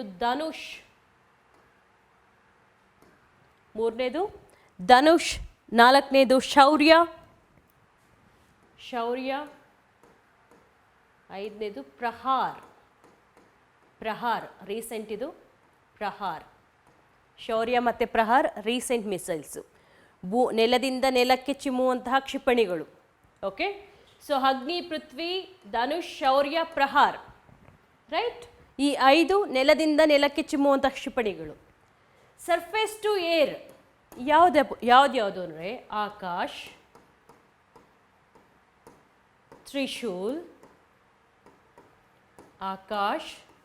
ತ್ರಿಶೂಲ್ ಆ್ಯಂಡ್ ಬರಾಕ್. ಬರಾಕ್ ಅನ್ನೋದು ನಮ್ಮ ದೇಶದಲ್ಲ, ನಾವು ಇಸ್ರೇಲಿಂದ ತಗೊಂಡಿರೋದು, ಬರಾಕ್ 8 ಅಂತ. Okay, Akash, Trishul, Barak. Air to air missiles ಯಾವುದು ಅಂತಂದರೆ ಒಂದು ನೋವಾಸ್ಟಾರ್, ಇನ್ನೊಂದು ಯಾವುದಪ್ಪ ಅಂತಂದರೆ Astra, Novator. So air to air missile ಯಾವುದು ಅಂತಂದರೆ ಒಂದು ನೋವಾಟಾರ್, ಇನ್ನೊಂದು ಅಸ್ತ್ರ, ಇನ್ನೊಂದು MICA ಮಿಕಾ. ಇವು ಏರ್ ಟು ಹೇರ್ ಮಿಸೈಲ್ಸ್ ಅಂದರೆ ಆಕಾಶದಿಂದ ಆಕಾಶಕ್ಕೆ ಚಿಮ್ಮುವ ಕ್ಷಿಪಣಿಗಳು. ಕ್ಷಿಪಣಿಗಳಲ್ಲಿ 3 ವಿಧ. ಸೊ ಭೂಮಿಯಿಂದ ಭೂಮಿಗೆ ಅಥವಾ ನೆಲದಿಂದ ನೆಲಕ್ಕೆ ಚಿಮ್ಮುವ ಕ್ಷಿಪಣಿಗಳು, ನೆಲದಿಂದ ಆಕಾಶಕ್ಕೆ ಚಿಮ್ಮುವ ಕ್ಷಿಪಣಿಗಳು, ಆಕಾಶದಿಂದ ಆಕಾಶಕ್ಕೆ ಚಿಮ್ಮುವ ಕ್ಷಿಪಣಿಗಳು. ಸೊ ಫಸ್ಟ್ ಕ್ಯಾಟಗರಿಯಲ್ಲಿ ಬರುವಂಥದ್ದು ಯಾವ್ದ್ಯಾವುದು ಅಂತಂದರೆ ಪೃಥ್ವಿ, ಅಗ್ನಿ, ಧನುಷ್, ಪ್ರಹಾರ್, ಶೌರ್ಯ. ಓಕೆ, ಇವು ನೆಲದಿಂದ ನೆಲಕ್ಕೆ ಚಿಮ್ಮುವಂತಹ ಕ್ಷಿಪಣಿಗಳು. ಸೊ ನೆಲದಿಂದ ಆಕಾಶಕ್ಕೆ ಚಿಮ್ಮುವಂಥ ಕ್ಷಿಪಣಿಗಳು ಯಾವುದು ಅಂತಂದರೆ ತ್ರಿಶೂಲ್ ಮತ್ತು ಇನ್ನೊಂದು ಆಕಾಶ್ ಮತ್ತು ಬರಾಕ್. ರೈಟ್? ಸೊ ಆಕಾಶದಿಂದ ಆಕಾಶಕ್ಕೆ ಚಿಮ್ಮುವಂತಹ ಕ್ಷಿಪಣಿಗಳು ಯಾವುದು ಅಂದರೆ MICA. Okay, next Novator, next Astra important, ಕೇಳಿದ್ದಾನೆ ಒಂದ್ಸರಿ ಎಕ್ಸಾಮಿಗೆ. Okay, so this about missiles. ಮಿಸೈಲ್ಸಲ್ಲಿ ಇನ್ನೂ ಎರಡು ಥರ ನಾವು ಕ್ಲಾಸಿಫೈ ಮಾಡ್ಬೋದು. ಏನು ಅಂತಂದರೆ ಬ್ಯಾಲಿಸ್ಟಿಕ್ ಮಿಸೈಲ್ಸ್ ಮತ್ತು ಕ್ರೂಸ್ ಮಿಸೈಲ್ಸ್ ಅಂತ. ಸೊ ಯಾವಾಗ ನಾವು ಮಿಸೈಲ್ಸ್ನ ಲಾಂಚ್ ಮಾಡ್ತೀವಿ, if it goes in straight line, those missiles are called cruise missiles. So ಯಾವ ಮಿಸೈಲ್ಸ್ಲು ಪ್ಯಾರಾಬೋಲಿಕ್ ಮ್ಯಾನರಲ್ಲಿ, ಪ್ಯಾರಾಬೋಲಿಕ್ ಆ್ಯಂಗಲಲ್ಲಿ ಹೋದರೆ ಅವುಗಳನ್ನ ನಾವು ಬ್ಯಾಲಿಸ್ಟಿಕ್ ಅಂತ ಕರಿತೀವಿ. ನಮ್ಮಲ್ಲಿ ಯಾವುದು ಸೂಪರ್ಸಾನಿಕ್ ಕ್ರೂಸ್ ಮಿಸೈಲ್ ಇದೆ, ಯಾವುದಿದೆ ಅದು? BrahMos supersonic cruise missile. Very very important. BrahMos ಅಂದರೆ ಈ ಭಾರತ ಮತ್ತು ರಷ್ಯಾ ಜಂಟಿಯಾಗಿ ಅಭಿವೃದ್ಧಿಪಡಿಸಿರುವಂತಹ ಒಂದು ಕ್ಷಿಪಣಿ ಇದು. BRAH ಅಂದರೆ ಬ್ರಹ್ಮಪುತ್ರ, MOS ಅಂದರೆ ಮಾಸ್ಕೋ. ಬ್ರಹ್ಮಪುತ್ರ ಮತ್ತು ಮಾಸ್ಕೋ ರಿವರ್, ರಷ್ಯಾದ ಮಾಸ್ಕೋ ರಿವರ್, ಭಾರತದ ಬ್ರಹ್ಮಪುತ್ರ ನದಿಗಳು ಜಂಟಿಯಾಗಿ ಈ ಒಂದು ಬ್ರಾಹ್ಮೋ ಕ್ಷಿಪಣಿಯನ್ನು, supersonic cruise missile. So based on speed ಮೇಲೆ ಈ ಥರ ಸಬ್ಸಾನಿಕ್, ಸೂಪರ್ಸಾನಿಕ್, ಹೈಪರ್ಸಾನಿಕ್ ಅಂತ ನಾವು ಕ್ಲಾಸಿಫೈ ಮಾಡ್ತೀವಿ. ಓಕೆ, ಮೋರ್ ದೆನ್ 6 ಮ್ಯಾಕ್ ಇದ್ದರೆ ಅದನ್ನು ನಾವು ಹೈಪರ್ಸಾನಿಕ್ ಅಂತ ಕರಿತೇವೆ. ಕೆಲವೊಂದು ಸಬ್ಮರೈನ್ಸ್ನ ಅಥವಾ ಜಲಾಂತರ್ಗಾಮಿಗಳು, ಇವು ಕೂಡ ಇಂಪಾರ್ಟೆಂಟು. ಸೊ ಜಲಾಂತರ್ಗಾಮಿಗಳಲ್ಲಿ 2 ಥರ ಇದೆ. ಒಂದು ನ್ಯೂಕ್ಲಿಯರ್ ಎನೇಬಲ್ಡ್ ಅಥವಾ ಅಣ್ವಸ್ತ್ರ ಚಾಲಿತ. ಅಣ್ವಸ್ತ್ರ ಅಂತಂದರೆ ಇದಿದೆಯಲ್ಲ, ಯಾವುದು ಯುರೇನಿಯಂ, ಪ್ಲುಟೋನಿಯಂ. ಸೊ ಇವು ಪರಮಾಣು ಇಂಧನ. ಓಕೆ, ಸೊ ಇವುಗಳನ್ನು ಇಂಧನವಾಗಿ ಬಳಸ್ಕೊಳ್ಳುವಂತಹ ಕೆಲವೊಂದು ಜಲಾಂತರ್ಗಾಮಿಗಳಿಗೆ ಅಣ್ವಸ್ತ್ರ ಚಾಲಿತ ಜಲಾಂತರ್ಗಾಮಿಗಳು ಅಂತ ಕರಿತೇವೆ. Right.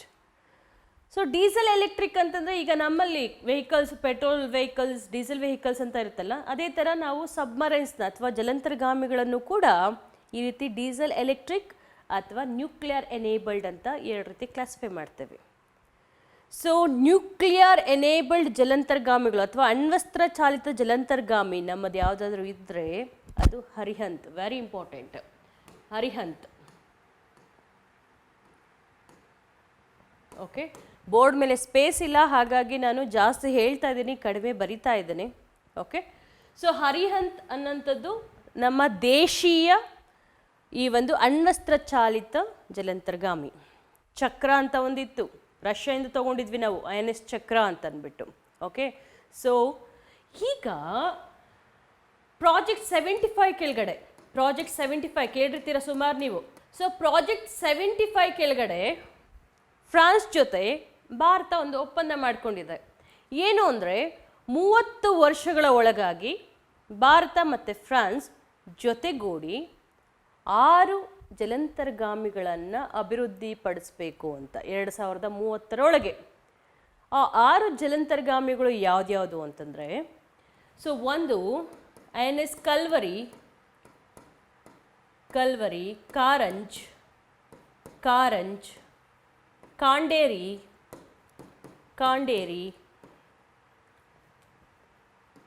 INS Kalvari, Karanj, Khanderi, Vela, ವಾಗಿರ್,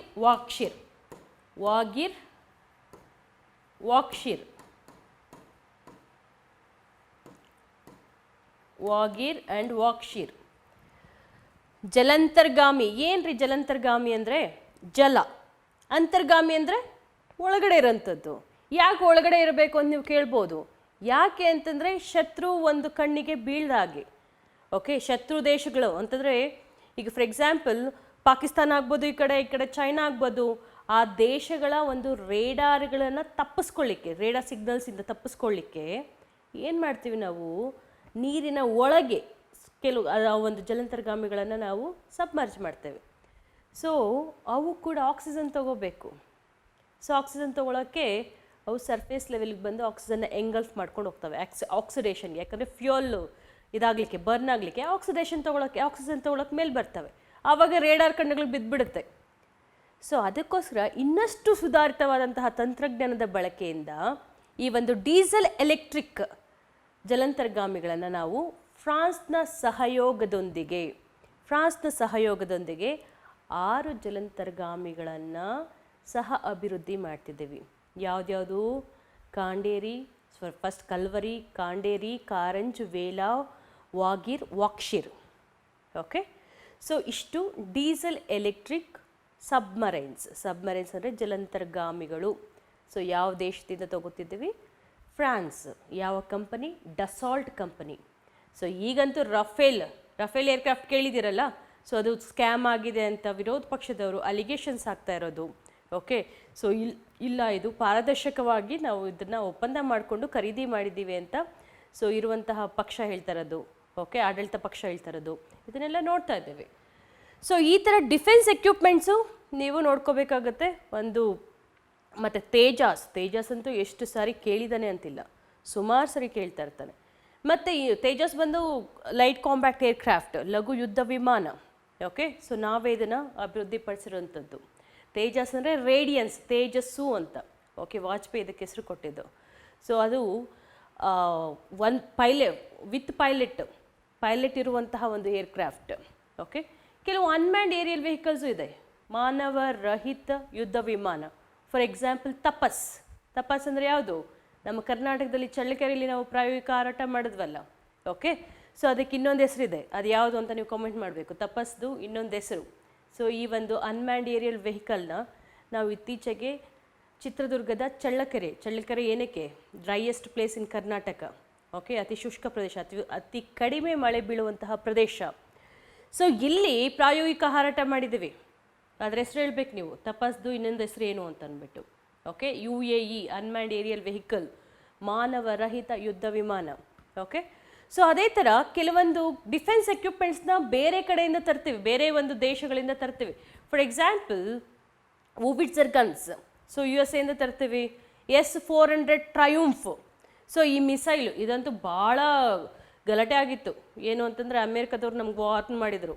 okay, ಕಾಮ್ಕೋಸಾ ಕೆಳಗಡೆ ನಿಮ್ಮನ್ನು ಕ್ಯಾಟ್ಸಾ ಕಾಯ್ದೆ ಕೆಳಗೆ ನಿಮ್ಮ ಜೊತೆ ನಾವು ಯಾವ ಒಂದು ಒಪ್ಪಂದನೂ ಇಟ್ಕೊಳ್ಳೋದಿಲ್ಲ. So countering America's adversaries through sanction act ಅಂತ ಅಂದ್ಬಿಟ್ಟು. Okay, CAATSA act. ಸೊ ಇದನ್ನು ನಿಮ್ಮ ಮೇಲೆ ಹೇರ್ತೀವಿ, ತೊಗೊಬೇಡಿ S-400 ಟ್ರಯೂಂಫ್ ಅಂತ ಹೇಳಿದರು ನಮಗೆ. ಯಾರಿಂದ? ರಷ್ಯಾಯಿಂದ. ಬಟ್ ಆದರೂ ನಾವೇನು ಕಿಮ್ಮತ್ತು ಕೊಡಲಿಲ್ಲ ಬಿಡಿ. ಓಕೆ, ಸೊ ಈ ಥರ ಬರಾಕ್ 8 ಬಂದು ಮಿಸೈಲ್ ನಾವು ಯಾರ ಹತ್ರ US ಇಂದ ತೊಗೊಂಡಿರೋದು. ಮಿಲನ್ ಟ್ಯಾಂಕ್ ಬಂದು ಫ್ರಾನ್ಸಿಂದ. ಸೊ ಈ ಥರ ಕೆಲವೊಂದು ಈ ಒಂದು ಮುಂದೆ ಹೇಳ್ತಾನೆ ಹಾರ್ಪೂನ್ ಕ್ಷಿಪಣಿನ ನಾವು ಯಾವ ದೇಶದಿಂದ ತೊಗೊಂಡಿದ್ದೀವಿ ಅಂತ ಅಂದ್ಬಿಟ್ಟು.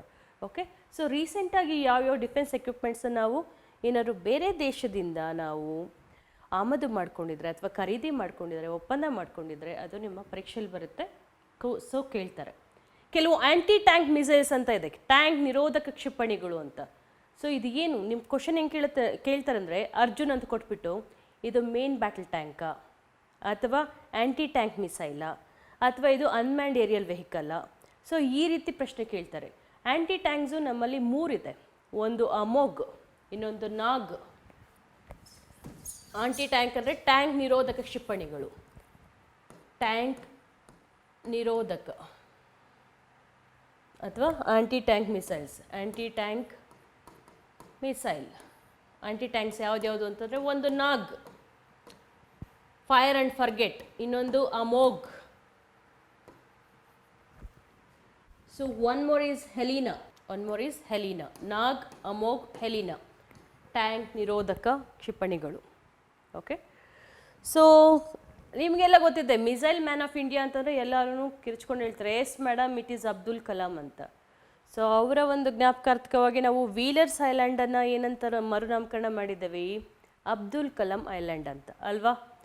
ಸೊ ಈ ಸಾಮಾನ್ಯವಾಗಿ ನಾವು ಈ ಕ್ಷಿಪಣಿಗಳನ್ನು ಎಲ್ಲಿಂದ ಲಾಂಚ್ ಮಾಡ್ತೀವಿ ಅಂತಂದರೆ ಈ ಒಡಿಶಾ ಹತ್ರ ವೀಲರ್ಸ್ ಐಲ್ಯಾಂಡ್.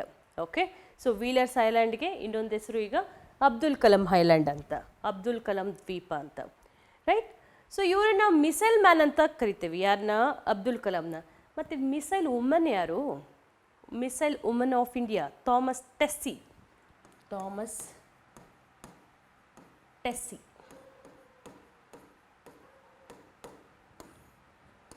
ಕ್ಷಿಪಣಿ ಮಹಿಳೆ, ಅವರು ಕ್ಷಿಪಣಿ ಮಾನವ ಅಬ್ದುಲ್ ಕಲಾಂ, ಇವರು ಕ್ಷಿಪಣಿ ಮಹಿಳೆ. ಓಕೆ, ಒಡಿಶಾ ಹತ್ರ ಬಾಲಸೂರ್ ಬಳಿ ನಾವು ಕ್ಷಿಪಣಿಗಳನ್ನು ಲಾಂಚ್ ಮಾಡ್ತೀವಿ. ಯಾಕೆ ಮೇಡಮ್ ಅಲ್ಲಿ ಮಾಡ್ತೀವಿ ಅಂದರೆ, ಒಂದು ವೇಳೆ ವಿಫಲಗೊಂಡ್ರೆ ಹೋಗಿ ಅಲ್ಲಿ ಸಮುದ್ರದಲ್ಲಿ ಬೀಳಲಿ ಅಂತ. Okay, so Thomas Tessy missile woman of India, right. So next ನೀವು ಇದೇ ಥರ ಡಿಫೆನ್ಸ್ ಎಕ್ವಿಪ್ಮೆಂಟ್ಸ್ನ PSI ಎಕ್ಸಾಮ್ಸ್, ಪೊಲೀಸ್ ಡಿಪಾರ್ಟ್ಮೆಂಟಿಗೆ ಇಂಪಾರ್ಟೆಂಟ್ ಆಗುತ್ತೆ. ಈ ಥರದನ್ನು ಮಾಹಿತಿ ಸಂಗ್ರಹಿಸಬೇಕಾಗತ್ತೆ.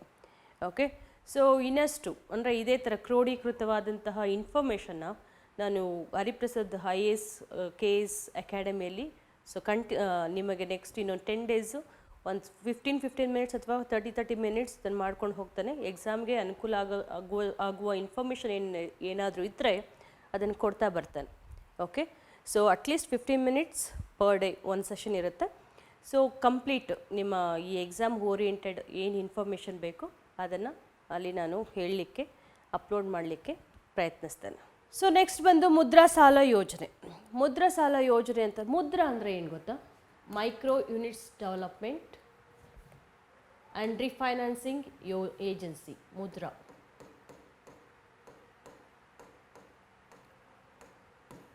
Micro units development and refinancing agency. ಏನಪ್ಪ ಅಂದರೆ ಈ ಒಂದು ಕಿರು ಉದ್ಯಮಗಳಿಗೆ ಸಾಲ ವಿತರಣೆ ಮಾಡುವಂತಹ ಒಂದು ಯೋಜನೆ. ಓಕೆ, ಸಣ್ಣ ಮಧ್ಯಮ ಈ ಒಂದು ಉದ್ದಿಮೆಗಳಿರುತ್ತಲ್ಲ ಅವುಗಳನ್ನು ಪ್ರೋತ್ಸಾಹಿಸೋದು ಯಾವ ರೀತಿ ಅಂದರೆ ಆರ್ಥಿಕ ಉತ್ತೇಜಕಗಳ ಮೂಲಕ, ಸಾಲ ನೀಡೋದ್ರ ಮೂಲಕ. ಓಕೆ, ಸೊ MSMEನ ಬೆಳೆಸುವಂತಹ ಒಂದು ಉದ್ದೇಶ ಇಟ್ಕೊಂಡು ಈ ಮುದ್ರಾ ಸ್ಕೀಮನ್ನು ತರ್ತಾರೆ. ಓಕೆ, ಸೊ ಇದರಲ್ಲಿ ನಂಬರ್ 1 ಪ್ಲೇಸನ್ನು ನಮ್ಮ ಕರ್ನಾಟಕ ಗಳಿಸಿದೆ. Micro units development and refinancing agency 2 ಸತಿ ಎಕ್ಸಾಮಿಗೆ ಬಂದಿದೆ. Okay, so last 1 year back ಒಂದು ಎಕ್ಸಾಮಿಗೆ ಕೇಳಿದ್ದಾರೆ, ಮೊನ್ನೆ SDAಗೂ ಕೇಳಿದ್ದಾರೆ. ಓಕೆ, ಸೊ ಇದರಲ್ಲಿ ಮುದ್ರಾದಲ್ಲಿ 3 ರೀತಿ ಸಾಲಗಳಿದೆ. ಏನು ಅಂದರೆ ಶಿಶು, ಕಿಶೋರ್, ತರುಣ ಅಂತ. ಶಿಶು, ಕಿಶೋರ್, ತರುಣ ಅಥವಾ ತರುಣ್. ಶಿಶು ಅಂತಂದರೆ ಅಪ್ ಟು 50,000 ಸಾಲ ಕೊಡ್ತಾರೆ. ಕಿಶೋರ್ ಅಂತಂದರೆ 50,000ದಿಂದ 5 ಲಕ್ಷದವರೆಗೆ. ತರುಣ ಅಂತಂದರೆ 5 ಲಕ್ಷದಿಂದ 10 ಲಕ್ಷದವರೆಗೆ ಸಾಲವನ್ನು ವಿತರಣೆ ಮಾಡ್ತಾರೆ. ಸೊ ಸಿಡ್ಬಿ ಕೇಳಿದಾರಲ್ಲ, small industries development bank of India. Okay, small industries development bank of India ಅಥವಾ ಸಿಡ್ಬಿ. ಓಕೆ, ಇದರ ಒಂದು ಮುದ್ರಾ ಯೋಜನೆಯಲ್ಲಿ ಸೊ ಒಂದು ಫಿನಾನ್ಸಿಂಗ್ ಏಜೆನ್ಸಿ, ರೈಟ್. ಸೊ ಇದರಲ್ಲಿ ಕರ್ನಾಟಕ ನಂಬರ್ 1 ಸ್ಥಾನ ಗಳಿಸಿದೆ. ಹಾಗಾಗಿ ಮುದ್ರಾ ಸ್ಕೀಮನ್ನು ನೀವು ಭಾಳಷ್ಟು ಜಾಗರೂಕತೆಯಿಂದ ನೋಡ್ಕೋಬೇಕಾಗತ್ತೆ. ನೆಕ್ಸ್ಟ್, ಯಾವ ವಿಧಾನಸಭಾ ಚುನಾವಣೆ ಸಂದರ್ಭದಲ್ಲಿ ಅಭ್ಯರ್ಥಿಗಳು ಅಪರಾಧ ಹಿನ್ನೆಲೆಯನ್ನು ಬಹಿರಂಗಪಡಿಸಿದ ರಾಜಕೀಯ ಪಕ್ಷಗಳಿಗೆ ಸುಪ್ರೀಂ ಕೋರ್ಟ್ ದಂಡ ವಿಧಿಸಿತು? ಏನು ಗೊತ್ತಾ? So one has to give their criminal details before filing nomination for their election. ಚುನಾವಣೆಗೆ ಸ್ಪರ್ಧಿಸುವಂತಹ ಸಂದರ್ಭದಲ್ಲಿ, ಕಾಂಟೆಸ್ಟ್ ಮಾಡುವಂತಹ ಸಂದರ್ಭದಲ್ಲಿ ಸೊ ಅಭ್ಯರ್ಥಿಗಳು ಏನು ಮಾಡಬೇಕಾಗುತ್ತೆ ಗೊತ್ತಾ?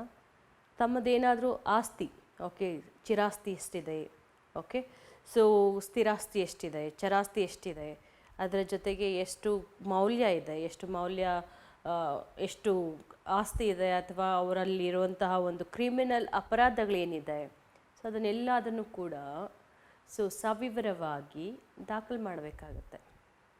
ಇಟ್ಸ್ ಅನ್ ಮ್ಯಾಂಡೇಟ್, ಕಡ್ಡಾಯ. ಆದರೆ ಈ ಒಂದು ಬಿಹಾರ್ ಎಲೆಕ್ಷನ್ ಟೈಮಲ್ಲಿ ಸೊ ಅದನ್ನು ಅವರು ಮೆನ್ಷನ್ ಮಾಡಿಲ್ಲ, ಯಾರು ಎಲೆಕ್ಷನ್ ಕ್ಯಾಂಡಿಡೇಟ್ಸ್. ಸೊ ಹಾಗಾಗಿ ಕೋರ್ಟ್ ಏನಂತ ಹೇಳಿದೆ, ನೀವು ಎಲೆಕ್ಷನ್ ಇದನ್ನು ನಿಮ್ಮ ಅಪರಾಧ ಹಿನ್ನೆಲೆಯನ್ನು ಮೆನ್ಷನ್ ಮಾಡದೇ ಇರೋದ್ರಿಂದ ನಿಮ್ಮ ಒಂದು ರಾಜಕೀಯ ಪಕ್ಷಗಳಿಗೆ ನಾವು ದಂಡವನ್ನು ವಿಧಿಸಿದ್ದೀವಿ ಅಂತ ಹೇಳಿದೆ. ಸೊ ಕ್ವಶನ್ ಕೇಳಿದರೆ ಯಾವ ರಾಜ್ಯದಲ್ಲಿ ಪಕ್ಷಗಳಿಗೆ ದಂಡ ವಿಧಿಸಲಾಯಿತು ಅಂತ ಅಂದ್ಬಿಟ್ಟು. ಓಕೆ, ಸುಪ್ರೀಂ ಕೋರ್ಟು ದಂಡ ವಿಧಿಸಿದ್ದು ಬಿಹಾರದಲ್ಲಿ, ರೈಟ್. ಸೊ ನಮ್ಮಲ್ಲಿ ರಾಷ್ಟ್ರೀಯ ಪಕ್ಷಗಳು ಎಷ್ಟಿದೆ ಟೋಟಲ್? ನಾವು ಇಟ್ ಈಸ್ 8. ಸೊ 7ನೇದು ಬಂದು ತೃಣಮೂಲ್ ಕಾಂಗ್ರೆಸ್, 8ನೇದು ಬಂದು ನ್ಯಾಷನಲ್ ಪೀಪಲ್ಸ್ ಪಾರ್ಟಿ. ಓಕೆ, ಒಟ್ಟು 8 ರಾಷ್ಟ್ರೀಯ ಪಕ್ಷಗಳಿದೆ ಭಾರತದಲ್ಲಿ. ಒಟ್ಟು 8 ರಾಷ್ಟ್ರೀಯ ಪಕ್ಷಗಳು, ನ್ಯಾಷನಲ್ ಪಾರ್ಟೀಸ್. ಸೊ 7ನೇದು ಬಂದು ತೃಣಮೂಲ್ ಕಾಂಗ್ರೆಸ್, 8ನೇದು ಬಂದು National People's Party. So National People's ಪಾರ್ಟಿದು ಸಿಂಬಲ್ ಏನು? ಬುಕ್ ಅಲ್ವೇನ್ರಿ? ಓಕೆ, ರೀಸೆಂಟ್ ಆಗಿರೋದು, ಹಂಗಾಗಿ 2019ನಲ್ಲಿ ಡಿಕ್ಲೇರ್ ಆಗಿರೋದು. ಸೊ ಇಂಪಾರ್ಟೆಂಟ್ ಆಗುತ್ತೆ. ಎಷ್ಟು ಪೊಲಿಟಿಕಲ್ ಪಾರ್ಟೀಸ್ ಇದೆ ನಮ್ಮ ದೇಶದಲ್ಲಿ ಅಂತ ಕೇಳ್ತಾರೆ. ಪೊಲಿಟಿಕಲ್ ಪಾರ್ಟೀಸ್ ಎಲ್ಲ ನ್ಯಾಷನಲ್ ಪಾರ್ಟೀಸ್, ರಾಷ್ಟ್ರೀಯ ಪಕ್ಷಗಳು. ಓಕೆ, 8 ಇದ್ದಾವೆ.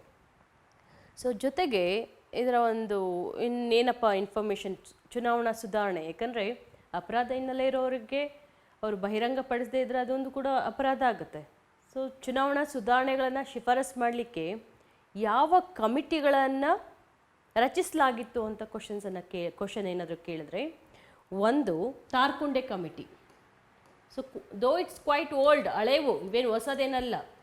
ಕ್ವಶನ್ ಹೆಂಗೆ ಕೇಳ್ತಾರೆ ಅಂದರೆ, ಕೆಳಕಂಡ ಯಾವುದು ಚುನಾವಣಾ ಸುಧಾರಣೆಗೆ ಸಂಬಂಧಿಸಿದ ಸಮಿತಿ ಅಲ್ಲ ಅಂತ ಕೇಳ್ತಾರೆ. 3 ಕಮಿಟಿಗಳು ಕೊಟ್ಟು 4ನೇದು ಯಾವುದಾದ್ರು ಬೇರೆದು ಕೇಳ್ತಾರೆ. ಯಾಕಂದರೆ ಪಂಚಾಯತ್ ರಾಜ್ ಶಿಫಾರಸು ಕೊಟ್ಟಿರುವಂತಹ ಸಮಿತಿ ಕೇಳಿದ್ದಾರೆ.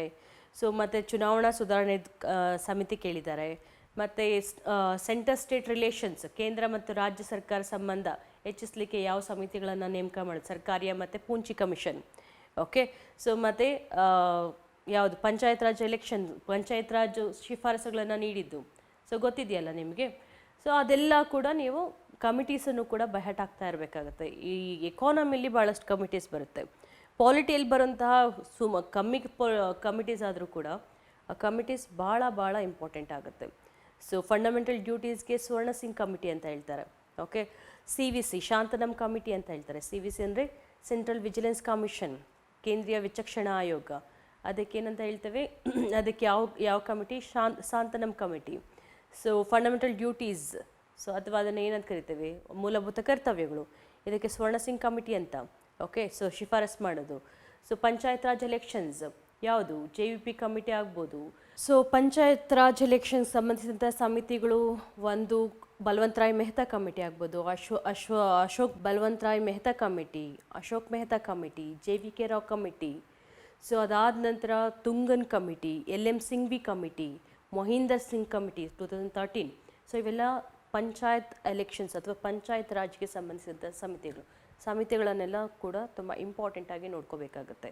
ತುಂಗನ್ ಕಮಿಟಿ ಮತ್ತು ಮೊಹಿಂದರ್ ಕಮಿಟಿ ರೀಸೆಂಟ್ದು 2013, ಅದಕ್ಕೆ ಮುಂಚೆದು Thungon committee. Okay. So Balwant Rai Mehta committee first and foremost committee for this panchayat raj system. Okay. 5 ರಿಂದ 8 ವರ್ಷದ ಮಕ್ಕಳಿಗೆ ಒಂದು ಪುಸ್ತಕನ ಬರೆದಿದ್ದಾರೆ. ಓಕೆ. ಸೊ ಅವ್ರು ಯಾವುದು ಅಂತಂದರೆ how the earth got it's beauty ಅಂತ. ಓಕೆ. ಸೊ ತುಂಬ ಸುಲಲಿತ ಭಾಷೆಯಲ್ಲಿ ಸರಳವಾಗಿ ಮಕ್ಕಳಿಗೆ ಅರ್ಥ ಆಗೋ ಹಾಗೆ ಬರೆದಿದ್ದಾರೆ ಈ ಪುಸ್ತಕ, ಸುಧಾಮೂರ್ತಿಯವರು. ಓಕೆ. ಸೊ ಸುಧಾಮೂರ್ತಿಯವ್ರದ್ದು ಇನ್ನೂ 3 ಪುಸ್ತಕ ಇದೆ. ಅದನ್ನು ನೀವು ಮೆಸೇಜ್ ಅಂದರೆ ಕಾಮೆಂಟ್ ಬಾಕ್ಸಲ್ಲಿ ಹಾಕಬೇಕು. ಓಕೆ. ಒಂದು $1 ಸೊಸೆ, ಇನ್ನೆರಡು ಯಾವುದು ಅಂತ ಹೇಳಬೇಕು. ಒಂದು how earth got it's beauty ಅಂತ. ಮತ್ತು ಸುಧಾಮೂರ್ತಿಯವರು ನಮ್ಮ ಕರ್ನಾಟಕದ ಪ್ರವಾಸೋದ್ಯಮ ಟಾಸ್ಕ್ ಫೋರ್ಸ್ನ ಅಧ್ಯಕ್ಷರು ಕೂಡ ಆಗಿದ್ದಾರೆ. ಓಕೆ.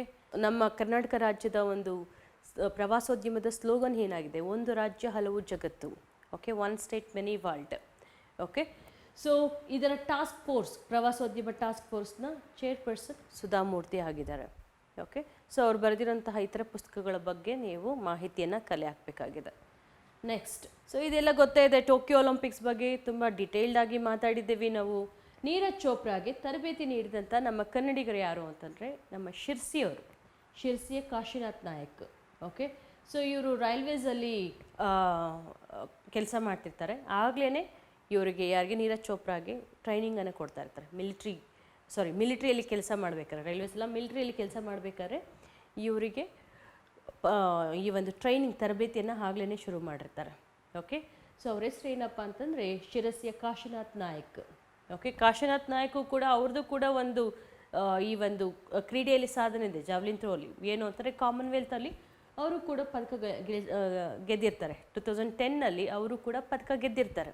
ಜಾವ್ಲಿನ್ ಥ್ರೋ ಡೇ ಅಂತ ಹೇಳಿದ್ದೀನಿ ಲಾಸ್ಟ್ ಕ್ಲಾಸಲ್ಲಿ, August 7th. ಯಾಕೆಂದರೆ ನೀರಜ್ ಚೋಪ್ರಾ ಅವರು ಸೊ ಆ ದಿನ ಈ ಒಂದು ಸ್ವರ್ಣ ಪದಕವನ್ನು ಗೆದ್ದಿದ್ದರ ಒಂದು ಅಂಗವಾಗಿ ಜಾವ್ಲಿನ್ ಥ್ರೋ ಡೇ ಅಂತ ಅಂದ್ಬಿಟ್ಟು August 7th ಸೆಲೆಬ್ರೇಟ್ ಮಾಡ್ತೇವೆ. ಸೊ ಎನಿವೆ, ನೆಕ್ಸ್ಟು ಇದು ಕೂಡ ಆಲ್ರೆಡಿ ಡಿಸ್ಕಷನ್ ಆಗಿದೆ, ಟೋಕಿಯೋ ಒಲಿಂಪಿಕ್ಸ್. ನೆಕ್ಸ್ಟ್ ನಿಮಗೆ ಬೇಕಾಗಿರೋದು ಪ್ಯಾರಾಲಂಪಿಕ್ಸ್. ಓಕೆ. ಪ್ಯಾರಾಲಂಪಿಕ್ಸ್ ಬಗ್ಗೆ ಮಾಹಿತಿಯನ್ನು ನಾನು ನೆಕ್ಸ್ಟು ಇನ್ನೊಂದು ಹರಿಪ್ರಸಾದ್ ಇನ್ಸ್ಟಿಟ್ಯೂಟ್ ಅಕಾಡೆಮಿಯಲ್ಲಿ ನಿಮಗೆ ವಿವರವನ್ನು ಕೊಡ್ತೇನೆ. ಓಕೆ. ಸೊ ನೆಕ್ಸ್ಟ್ ಬಂದು ಶಿಕ್ಷಣ ನೀತಿ, ವೆರಿ ವೆರಿ ವೆರಿ ಇಂಪಾರ್ಟೆಂಟ್. ಯಾವುದು, ನ್ಯಾಷನಲ್ ಎಜುಕೇಷನ್ ಪಾಲಿಸಿ, ರಾಷ್ಟ್ರೀಯ ಶಿಕ್ಷಣ ನೀತಿ. ನೀವು ಎಸ್ಸೆಗೆ ದಯವಿಟ್ಟು ಇದ್ರ ಬಗ್ಗೆ ಪ್ರಿಪೇರ್ ಆಗಿ. ಇದ್ರ ಬಗ್ಗೆ ಎಸ್ಸೆ ಬಗ್ಗೆ ನಾನು ಈ ನ್ಯಾಷನಲ್ ಎಜುಕೇಷನ್ ಪಾಲಿಸಿ ಬಗ್ಗೆ ಒಂದು ಎಸ್ಸೆ ಕೂಡ ಮಾಡಿದ್ದೀನಿ. ಸೊ ಹರಿಪ್ರಸಾದ್ ಅಕಾಡೆಮಿಯಲ್ಲಿ, ಸೊ ಅಲ್ಲಿ ನೋಡ್ಬೋದು ನೀವು. ನ್ಯಾಷನಲ್ ಎಜುಕೇಷನ್ ಪಾಲಿಸಿ ಮತ್ತು COVID-19 ಇವೆರಡರದ್ದು ಬಗ್ಗೆನೂ ಆ ಎಸ್ಸೆ ಮಾಡಿಕೊಟ್ಟಿದ್ದೇನೆ. ಸೊ ನೆಕ್ಸ್ಟ್ October 3 ಎಕ್ಸಾಮ್ ಬರೆಯೋರಿಗೆ ಅದು ಉಪಯೋಗ ಆಗುತ್ತೆ, ಯಾಕಂದರೆ ಡಯಾಗ್ರಾಮ್ಸ್ ಎಲ್ಲ ಹಾಕಿದ್ದೇನೆ. ಸೊ ಯಾವ ರೀತಿ ನೀವು ಎಸ್ಸೆಯಲ್ಲಿ ಡಯಾಗ್ರಾಮ್ಸ್ ಹಾಕೋದ್ರ ಬಗ್ಗೆ ನಿಮಗೊಂದು ಕ್ಲೂ ಸಿಗುತ್ತೆ ವಿಡಿಯೋ ನೋಡಿದ್ರೆ. Okay. So national education policy, ಇದುವರೆಗೂ ಎಷ್ಟು ಎಜುಕೇಷನ್ ಪಾಲಿಸೀಸ್ ಇದೆ ನಮ್ಮ ಇಂಡಿಯಾದು ಅಂತಂದರೆ, ಫಸ್ಟ್ ಒನ್ 1968 ಕೊಠಾರಿಯಾ ಸಮಿತಿ. ಓಕೆ. ನೆಕ್ಸ್ಟು 1986. ನೋಡಿ, ಈ 68ನ ಉಲ್ಟಾ ಮಾಡಿ, ಕೆಲವು ಸತಿ ನೆನ್ಪಿಟ್ಕೊಳ್ಳೋದು ಕಷ್ಟ ಆಗುತ್ತೆ. 68ನ ಉಲ್ಟಾ ಮಾಡಿದ್ರೆ 1986 ಆಗುತ್ತೆ. Okay. First education policy of India 1968ಅಲ್ಲಿ. ಸೆಕೆಂಡ್ ಎಜುಕೇಷನ್ ಪಾಲಿಸಿ 1986, ಇದು ಪರಿಷ್ಕೃತಗೊಂಡು 1992 ಅಲ್ಲಿ ಬಿಡುಗಡೆ ಆಗುತ್ತೆ. ಮತ್ತು ಈಗ 2020 third education policy, right. So ಇದು ರಾಜೀವ್ ಗಾಂಧಿ ಗೌರ್ಮೆಂಟ್ ಟೈಮಲ್ಲಿ 3 ಎಜುಕೇಷನ್ ಪಾಲಿಸೀಸು ಇದುವರೆಗೂ ಭಾರತದ ಒಂದು ಇತಿಹಾಸದಲ್ಲಿ 3 ಎಜುಕೇಷನ್ ಶಿಕ್ಷಣ ನೀತಿಗಳನ್ನು ನೋಡ್ತೇವೆ. ಸೊ ಮೂರನೇದರ ಒಂದು ಅಧ್ಯಕ್ಷತೆ ಯಾರು ವಹಿಸಿದ್ದಾರೆ ಅಂದರೆ ಕಸ್ತೂರಿ ರಂಗನ್.